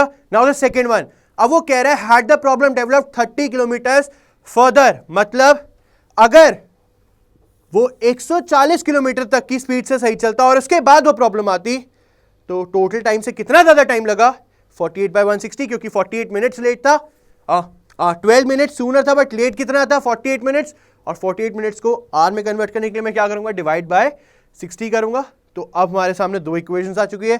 इनको नॉर्मलाइज करेंगे और ए निकल के आता है हमारे सामने 12.25 किलोमीटर पर आवर. तो अगर हम ओरिजिनल स्पीड ऑफ कार करें तो ओरिजिनल स्पीड ऑफ कार कितनी आई? 50 किलोमीटर्स, क्योंकि 4a था. और क्वेश्चन क्या है? मैं ये बताने, क्वांटिटी 1 बढ़ी है या क्वांटिटी 2? तो आंसर क्या है? क्वांटिटी 1 बढ़ी है, क्योंकि क्वांटिटी 1 आई थी 160 किलोमीटर्स. बताओ, क्या क्वेश्चन क्लियर हो गया सबको? यहां पे मैं आपको दोबारा से एक बार बताता हूं. I am telling you once again which formula we are choosing. We are using time equals distance upon speed. और हमने पूरा क्वेश्चन जो था हमने टाइम पे बेस कर लिया, क्योंकि हमें क्या दिया हुआ था कि it is coming late, and it is coming late by 1 hour और it is coming late by 48 minutes. Done. Now let's come to the next one. In each of these equations, two equations given, and you have to solve both these equations and give the answer. Clearly दिख गया quadratic का question है. और जब भी quadratic का question आता है तो you all should have good squares की ability, you should have good cubes की ability. तो question number 53 अगर मैं देखूं तो सिंपल से आपको रिलेशन बताना है. क्वेश्चन नंबर 53 हमारे सामने है, मैं यहीं इसको सॉल्व करूंगा. 289 दिया हुआ है और मेरी कैलकुलेशन मुझे ये बताती है कि भैया 17 का स्क्वायर होता है 289. तो 17 का स्क्वायर का 1/2 x माइनस 324 स्क्वायर रूट होता है किसका? 18 का. 18 जा 364 इक्वल्स 203. तो ये तो मेरा एक्स साइड आ गया. y साइड अगर मैं बात करूं 484, do remember 484 it is nothing but it is the square of 22, 2 into 1/2 y, और 225 जो होता है 15 का इक्वल्स 183। सिंगल वेरिएबल में पूरा क्वेश्चन है, x और y की वैल्यू निकल जानी चाहिए, और ये रहा हमारा क्वेश्चन। x की वैल्यू आई है 221/17, y की वैल्यू आई है 165/22। जब हम सॉल्व करेंगे तो क्लियरली ये देखेंगे कि x की वैल्यू अगर हम निकालते हैं तो it is coming out to be more than y, क्योंकि y 8 है और x जो है अगर आप सॉल्व करोगे तो it come out to be something around 11 और 12। तो फॉर 53rd question the first answer is A, x is greater than y. Clear सबको? सिंपल है। चलो question number 54th, 679x square minus 168x square equal 1086। क्या करूंगा, मैंने x स्क्वायर कॉमन ले लिया, सिंपल सॉल्यूशन करा, और जब भी x स्क्वायर में वैल्यू आएगी तो याद रखना रूट तो हो जाएगा, बट स्क्वायर का मतलब प्लस में भी हो सकता है और माइनस में भी हो सकता है, तो इसलिए x आया है प्लस माइनस √6। और y को अगर मैं देखूं तो 144 किसका स्क्वायर है, 12 का है, तो 12y square minus 9y square कितना बचा, y क्यूब है, और y क्यूब इज 4 और 512, और y क्यूब और 512 किसका क्यूब है, 8 का। कैलकुलेशन स्ट्रांग है तो मैं एक क्वेश्चन कर लूंगा। ये सबसे ईजी क्वेश्चन है इस पूरे मॉक का, और ये तो होना ही चाहिए। क्लियर? तो इसका आंसर क्या है, इसका आंसर है y जो है वो बड़ा है, इक्वल विक्वल कहीं नहीं लिखा हुआ, y बड़ा है, तो इसका आंसर क्या होगा, इसका आंसर होगा C। तो 53 का आंसर आया A और 54 का आंसर आया C। क्लियर? अब आते हैं क्वेश्चन नंबर 55 पर, और इसी तरीके का एक और क्वेश्चन। अब यहां पे मैं देखो एक पॉइंट आपको कह रहे x जो है वो बड़ा है 0 से, मतलब x is positive and y is negative, और हमें पता है कि पॉजिटिव का स्क्वायर भी पॉजिटिव होता है और पॉजिटिव का क्यूब भी पॉजिटिव होता है, बट नेगेटिव का स्क्वायर तो पॉजिटिव होता है बट नेगेटिव का क्यूब क्या होता है, नेगेटिव होता है। और यही थ्योरी यहां पे लगेगी। सिंपल सर्ड और इंडाइसिस के हम यहां पे रूल फॉलो करेंगे। जल्दी से इसको हम निपटाते हैं। क्वांटिटी 1 को देखते हैं। अगर मैं क्वांटिटी 1 को देखूं और मैं यहीं पे इसको सॉल्व करने की कोशिश करूं, x 6 x 4 डिवीजन का रूल लगेगा। मैं यहां पे लिख रहा हूं तो x हो जाएगा मेरा स्क्वायर में अपॉन y क्या है, y हो जाएगा 23 माइनस 9। 23 माइनस 9 कितना होगा, 12 14, तो y की वैल्यू आ गई 14। तो ये तो पक्का है यार, दोनों क्या है, दोनों इवन नंबर है, दोनों इवन नंबर है। और यहां पे जो हमने थ्योरी बताई है वो हमने इवन की बतानी थी कि अगर इवन पावर्स है तो पॉजिटिव होगा और अगर ऑड पावर्स है तो नेगेटिव होगा। तो ये तो पक्का है कि x जो है this is positive, this comes out to be positive. Quantity 1। Quantity second की अगर हम बात करें तो x की वैल्यू क्या है, 11 है, और 11 माइनस 24, और y की वैल्यू आ रही है 13 माइनस 9। मतलब x जो आ रहा है वो आ रहा है 13 में माइनस में, और y आ रहा है 4 में, मतलब, और यहां पे x क्या है, x लेस देन 1 है। तो क्लियरली ये क्या हो जाएगा, ये पूरी टर्म नेगेटिव हो जाएगी। तो क्लियरली इससे क्या हो जाएगा, quantity 1 is greater than quantity 2। Solution देख लेते हैं। Numerator negative negative, quantity 1 is greater than, क्यों, क्योंकि एक हमारे सामने आ रहा है नेगेटिव में और एक हमारे सामने आ रहा है पॉजिटिव में। सॉल्यूशन क्लियर हो गया, पक्का? चलिए now let's come to the next one. अब 5 क्वेश्चंस है सीरीज के। सीरीज आपको भी पता है, मैं सिर्फ आपको सॉल्व करा सकता हूं, बट दिमाग का खेल आपका ही है। 1-2 बार रीड करोगे, रीड करने से आपको दिख जाएगा। जैसे मुझे पता लगा 418, 208, 102, 48, और मुझे बताना है कि बताओ मिसिंग नंबर क्या होगा। और जब मैं इसके सोल्यूशन पे आया तो मैंने क्लियरली देखा कि यार जब मैं क्या कर रहा हूँ, मैंने जब 418 को डिवाइड करा, जब मैंने 2 से डिवाइड करा तो मेरे सामने आया 209, और मैंने उसमें -1 करा तो आया 208, और फिर जब मैंने इसको 2 से डिवाइड करा तो 104, 102। लॉजिक सबको क्लियर है। हम क्या करते जा रहे हैं, डिवाइड 2 करते जा रहे हैं और नंबर इंक्रीजिंग नंबर से सीरीज से माइनस करते जा रहे हैं। क्लियर? तो इसका आंसर हमारे सामने क्या आ रहा है, मिसिंग प्लेस हमारे सामने आई है 20। क्यों? क्योंकि 48 था, 48 को मैंने 2 से डिवाइड करा 24 और 4 से माइनस करा 20। क्लियर? 56th question now. 180, 191, 193, 203, 205। इसको हम कह सकते हैं alternating series. By alternating series क्योंकि आप इसमें देखोगे दो अलग अलग तरीके से सीरीज चल रही है। एक में हम क्या कर रहे हैं, एक कॉम्बिनेशन चल रहा है डिक्रीजिंग में और एक कॉम्बिनेशन चल रहा है इंक्रीजिंग में। कैसे? 180 में मैंने 11 ऐड करा, क्या है 191। 191 में फिर मैंने 2 ऐड करा तो क्या है 193, और फिर 193 में मैंने प्लस करा 10 तो क्या आया 203, और फिर 2 के बाद नेक्स्ट नंबर क्या होता है 3 ऐड करा 206, और 10 के से पहले क्या आता है 9, आंसर 215। थोड़ा सा कंफ्यूजिंग क्वेश्चन था बट अगर आप थोड़ा सा दिमाग लगाओगे आपको क्लियर हो जाएगा। क्लियर सबको? चलिए now the next series 3, 4, 9, 28 and 566। Solution में अगर आप देखोगे तो आपके सामने आ चुका है। हम क्या करते जा रहे हैं, 1 से ऐड करते जा रहे हैं और द नेक्स्ट नंबर से मल्टीप्लाई करते जा रहे हैं। जैसे 3 into 1 plus 1 4, 4 into 2 plus 1 9, 9 into 3 plus 1 28, तो 28 इंटू 4 112 प्लस 1 113, तो answer is 113। Clear? Now let's come to the next one. 153, 155, 160, 187। थोड़ा सा अगर मैं इसमें दिमाग लगाया और मेरे सामने आया कि यार ये तो थोड़ा सा कॉम्प्लिकेटेड सीरीज है और अगर एग्जाम में आएगा तो मैं इसको छोड़ दूंगा क्योंकि इतना टाइम नहीं होगा मेरे पास सोचने का, क्योंकि इसमें हमारे सामने 2 डिफरेंट सीरीज निकल कर आई। बेसिकली ये हमारे सामने ऑड नंबर हम ऐड करते जा रहे हैं। इसमें सबसे पहले हमारे सामने एक सीक्वेंस है, सीक्वेंस निकल के क्या है, जो हमने इनका डिफरेंस निकाला 2, 5, 10, 2 इसको इससे माइनस करा 2, 5, 10, 7 और 26, और जब ये कॉम्बिनेशन आया तब मेरे दिमाग में आया कि मतलब यहाँ पे सेकेंड लेवल है, तो मतलब क्या डिफरेंस होना चाहिए, 2, 3 का डिफरेंस मेरे पकड़ में आ गया, 5, 7 का डिफरेंस समझ में आ गया,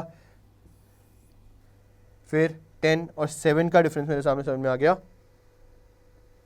मतलब मैं क्या कर रहा हूँ, मैं 2 को मैंने ऐड करा 3 में, 5 को 5 में 10, 10 को 7 में 17, 17 को 26, तो 26 के आगे मैं क्या करता, 9 के बाद अगला 11, तो मतलब अगली फिगर क्या आती मेरी, अगली फिगर आती 37 एंड सो ऑन। बताइए क्या सीरीज सबको क्लियर होगी?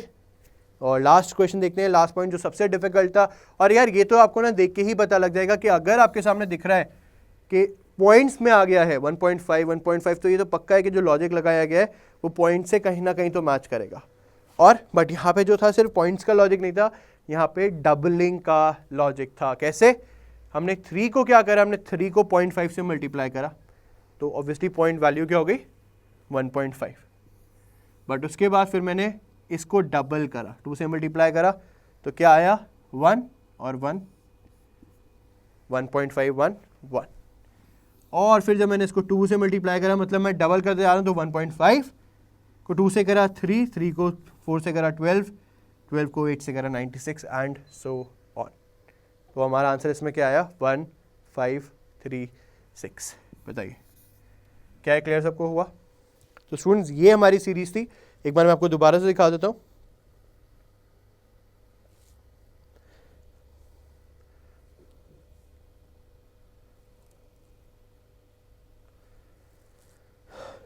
Division, subtraction, alternate addition, multiplication and addition, double sequencing और पॉइंट से मल्टीप्लिकेशन। बताइए क्या ये पॉइंट क्लियर हुआ सबको? नाउ स्टूडेंट्स लास्ट 10 क्वेश्चन, और ये जो क्वेश्चन है हमने थोड़ा सा इस मॉक को टफ रखने के लिए दिया है, बट एग्जाम में we are not expecting question from this particular geometry in the prelims, but in the mains they can ask you, but prelims में they will not ask you, but we have a question है तो इसको पढ़ते हैं। कह there is a solid cube with side 10 meters. Okay, if the largest possible cone is carved out of it, then what is the surface area of the remaining part? Students अब ये याद रखिएगा कि जब भी हम बात करेंगे the largest possible cone is carved out from a particular let's say cube, अगर मैं इसको एक ड्रॉ करके देखूं अगर मैं उसको क्यूब को बनाऊं,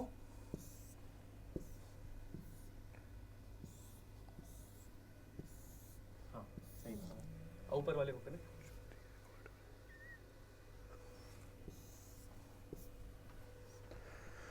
तो अब क्वेश्चन जो हमारे सामने है वो क्वेश्चन ये है कि क्यूब हमारे सामने आ चुका है, थोड़ा सा इम्परफेक्ट है, अभी परफेक्ट फिगर मैं आपको दिखा दूंगा।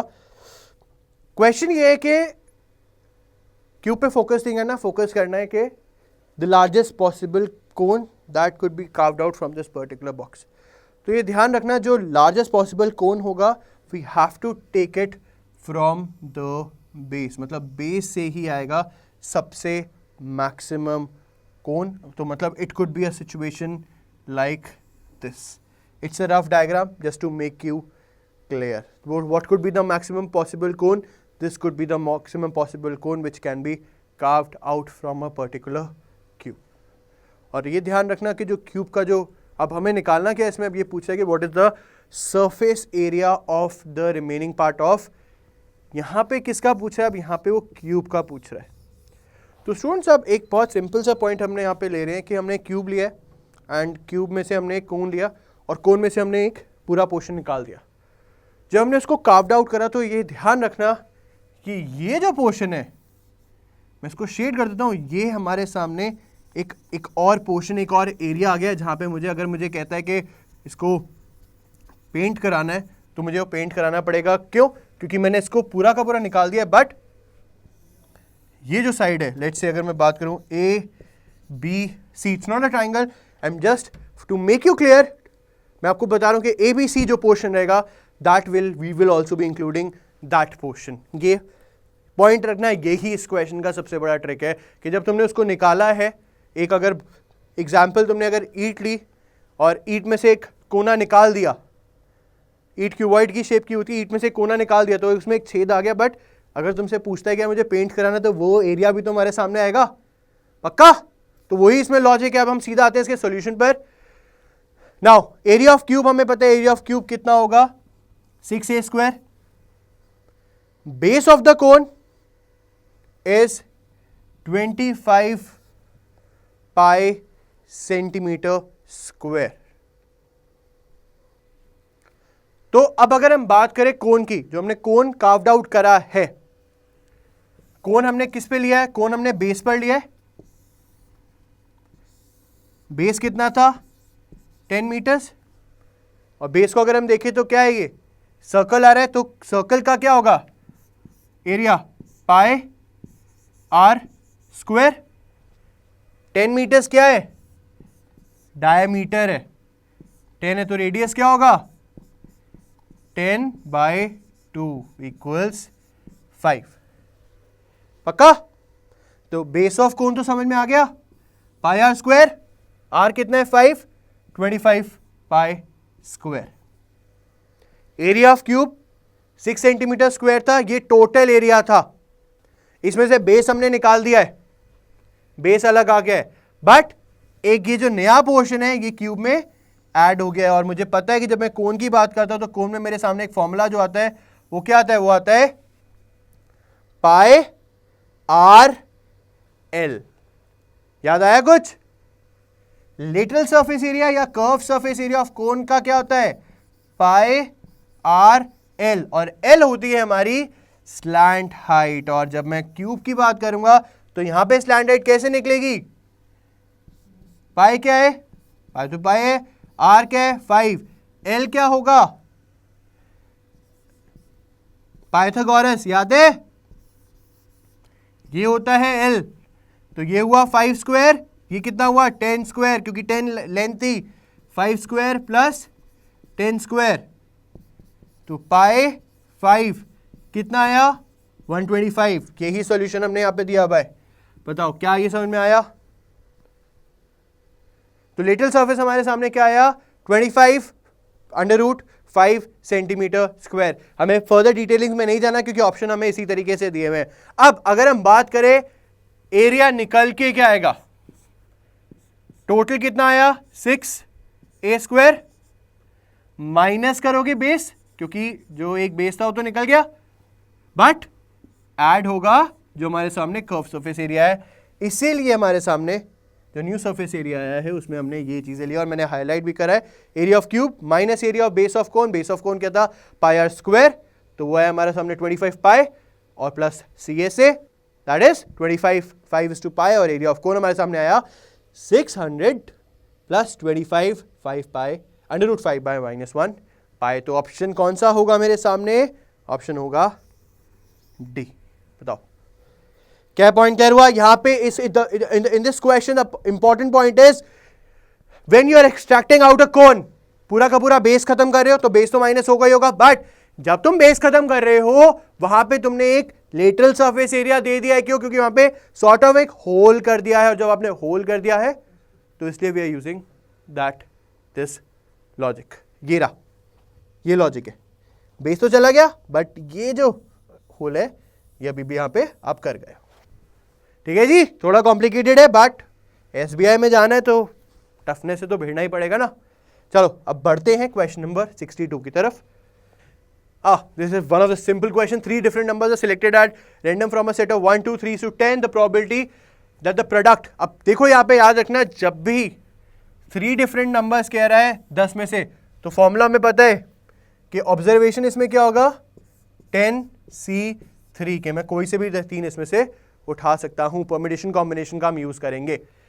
अब the probability that the product equal the product of 2 numbers equals to the third, मतलब कह रहा है कि जो भी मैं 2 नंबर यूज करूं वो तीसरे के प्रोडक्ट के इक्वल हो। तीसरे के, सेम के नहीं, तीसरे के, मतलब इट कुड बी लाइक क्या होगा, पहला कॉम्बिनेशन अगर मैं बनाऊं 2 3 6 2 4 8 और 2 5 10, यही बनेगा। If the product of 2 numbers equal to the third 2 3 2 4 2 5, तो ये 3 आउटकम आ गए, तो आउटकम हमारे सामने कितने हैं 3। सॉल्यूशन देखते हैं अब।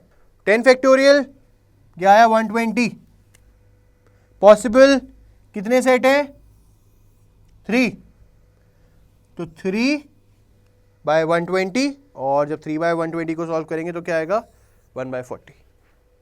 क्लियर, सिंपल था। तो परम्यूटेशन कॉम्बिनेशन देख के हर बार घबराया मत करो, प्रोबेबिलिटी देख के हर बार घबराना नहीं है, जस्ट सी कि हो सकता है यार 2 मिनट का क्वेश्चन है ये, सॉल्व कर दो।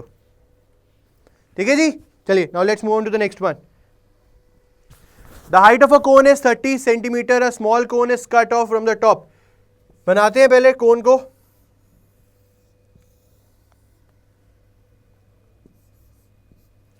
कह रहे the height of the cone is 30 centimetre.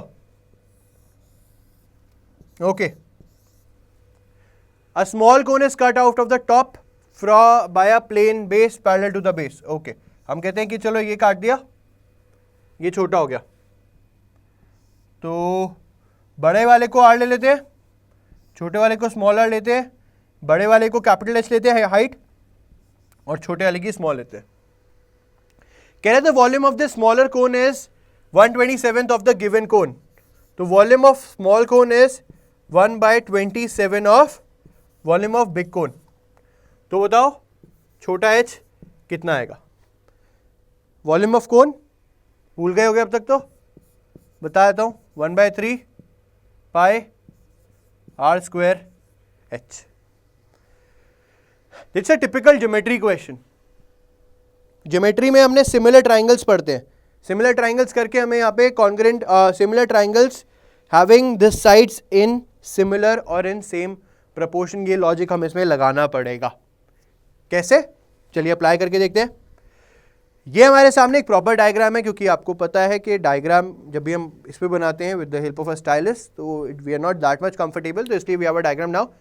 बड़ा है 30 सेंटीमीटर, ABC हमने लिया है, D पॉइंट हमने काटा है कि ये हमने ये छोटा कोण ले लिया हमने, और ये हमारा सामने बड़ा कोण ऑलरेडी हमें दिया हुआ है। तो सबसे पहला स्मॉल अजम्पशन पॉइंट क्या लेते हैं, हमने पता है कि हमने क्या लिया है, बड़े का एच लिया है, छोटे का छोटा एच लिया है, बड़े का आर लिया है, छोटे का छोटा आर लिया है।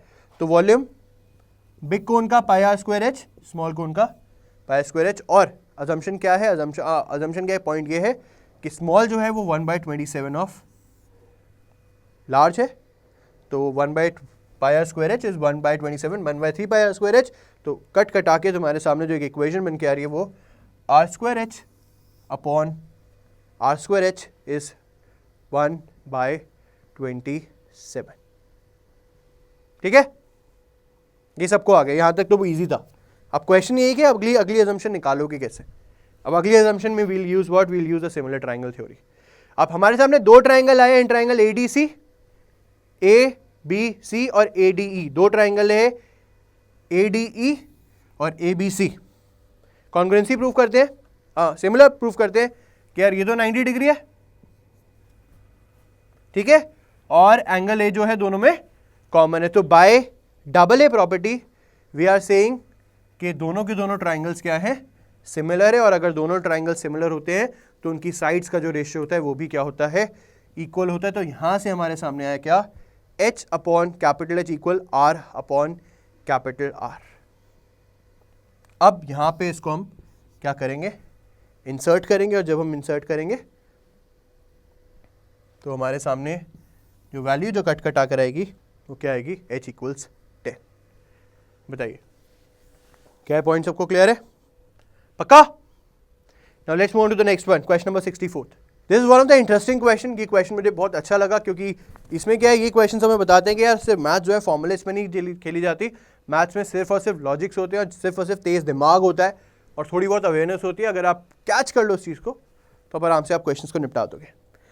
A money lender takes advantage of the difficult situation of poor people and charges 50% interest। मतलब कितना इंटरेस्ट चार्ज कर रहा है, 50% इंटरेस्ट चार्ज कर रहा है। However, he never gets caught up because he gives 20% of his total capital as which is, यहाँ पे ध्यान रखना टोटल कैपिटल क्या है, initial capital plus profit as bribe. कह रहे if the beginning of 4th year he has a capital of 25,000 to invest, how much bribe did he give at the end of 2nd year? Question कह रहा है कि 4th year के starting में उसके पास capital कितना बचा है, 25,000 है इन्वेस्ट करने के लिए। तो बताओ उसने ब्राइब कितनी दी होगी 2nd ईयर के एंड के बाद। It's a question based on assumption. चलो पढ़ना शुरू करते हैं। अब हम बात करते हैं भैया, पहला साल लेते हैं कि पहले साल में let the money lender lend 100 rupees, और उसने इंटरेस्ट कितना चार्ज करा 50 रुपीज़, और उसने बट क्यों, क्योंकि उसने ब्राइब कितनी दी, ब्राइब उसने दी 20%, और 20% क्या, इनिशियल कैपिटल प्लस प्रॉफिट। तो ये उसका इनिशियल था, और इसका 20% उसने क्या दे दिया। तो 150 इंटू 20% ब्राइब, कितना ब्राइब दिया होगा 30। तो हमारे सामने क्वेश्चन क्या आ गया, फर्स्ट ईयर के बाद कितना बचा उसके पास 120। 20% किसका, 20% यहाँ पे किसका है, 150 का है। क्यों, क्योंकि इनिशियल कैपिटल प्लस प्रॉफिट। अब सेकेंड ईयर में आ जाओ। अब अगर सेकेंड ईयर में भी यही कहानी बनी तो सेकेंड ईयर में क्या होगा, 120 उसने लगाए, और कितना परसेंट इंटरेस्ट है 50%, 60 इंटरेस्ट, तो 180। अब 180 में से 20% ब्राइब दी, तो 20% ऑफ 180 कितना है 36, 44। और थर्ड ईयर में अगर हम बात करें तो थर्ड ईयर में कितना कैपिटल आ गया 144, इंटरेस्ट कितना होगा 144 का आधा कर दो 72, 216 का 20% bribe 172.8। This is the capital जो कि उसके पास होनी चाहिए कितना, 4th ईयर के बाद। हमारी अजम्पशन पे क्वेश्चन यहां पे समझ में आ गया तुम्हें, हमने एक रिवर्स अजम्पशन लेके हमने क्वेश्चन शुरू करा। तो अब वो कह रहा है कि थर्ड ईयर के एंड के बाद उसके पास जो कैपिटल बचा है वो कितना बचा है 172.8 रुपीज।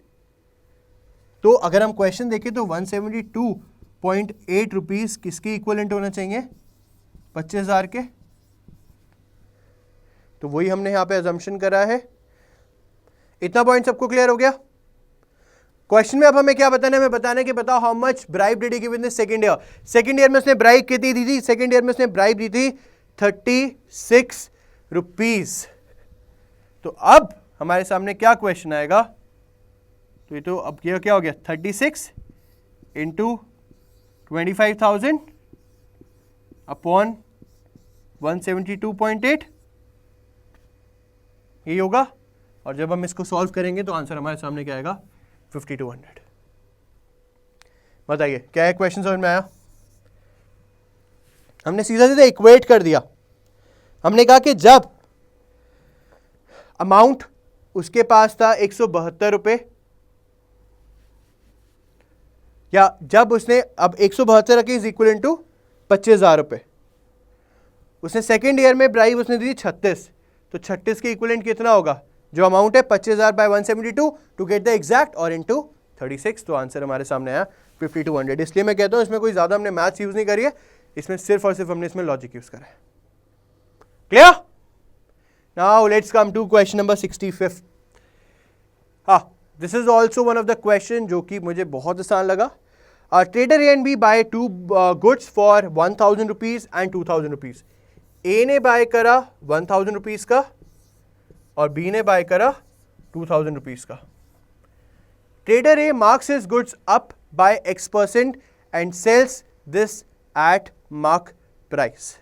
मतलब ए जो है वो क्या कर रहा है? Trader A marks his good up by X%, तो मतलब उसने इसको क्या करा?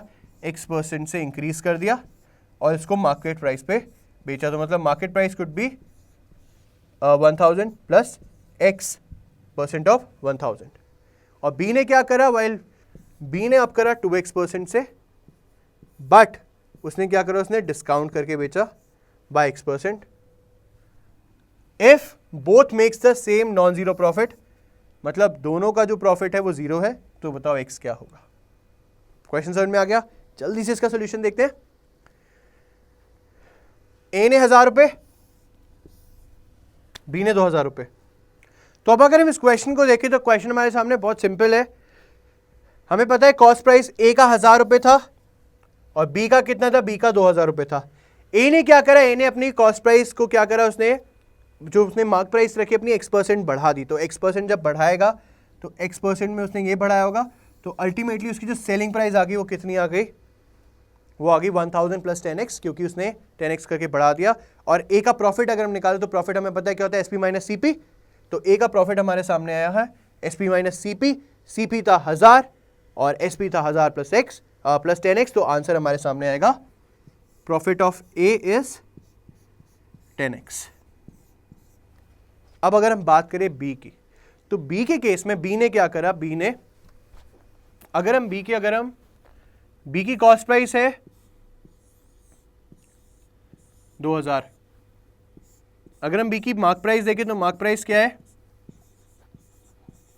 2000 plus 2x upon 100 into 2000। Cancel cancel cancel cancel, तो मतलब ये कितना होगा? 2000 प्लस 40x। बट अगर हम बी की सेलिंग प्राइस देखें तो सेलिंग प्राइस में वो क्या कर रहा है? सेलिंग प्राइस में उसने X% का डिस्काउंट दिया है। तो इसका मतलब है कि सेलिंग प्राइस ऑफ बी क्या होगा?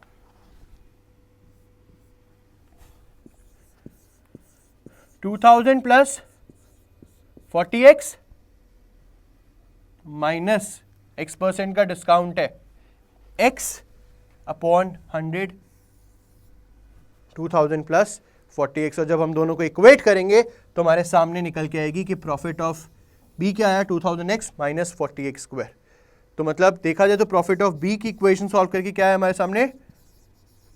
2000x minus 40x square.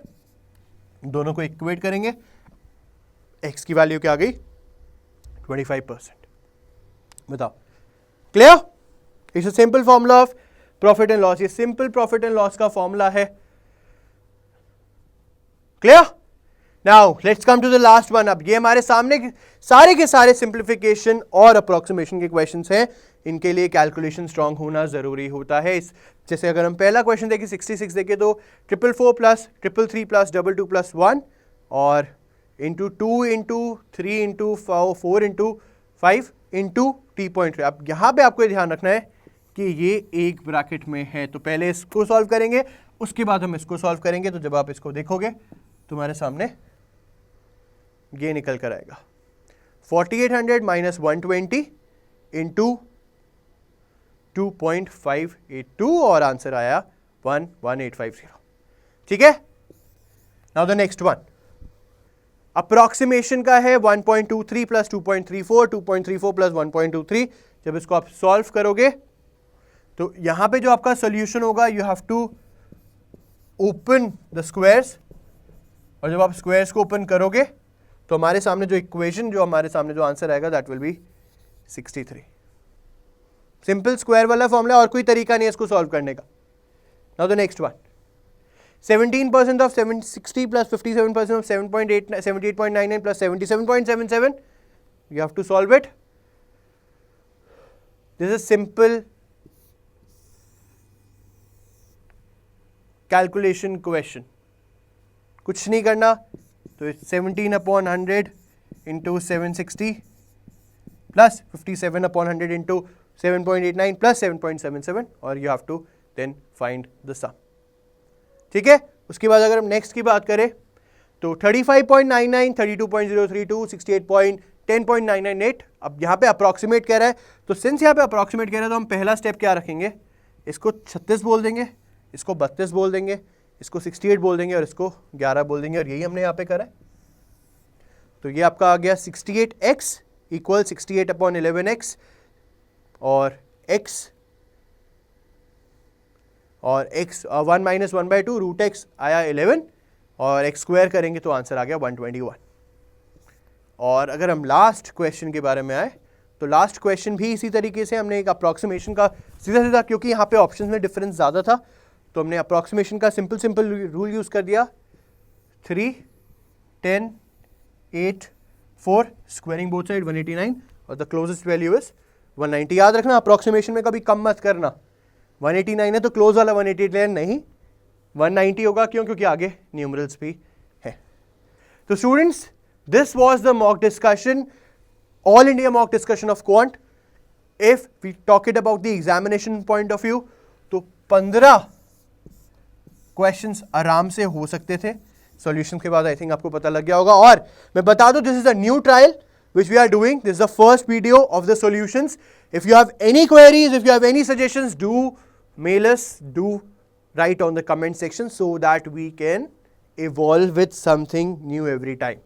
So on this note, we signed off you and will be come back with this very soon. Until then, you enjoy the shows on buyingkassetta.com and sscada.com. Thank you.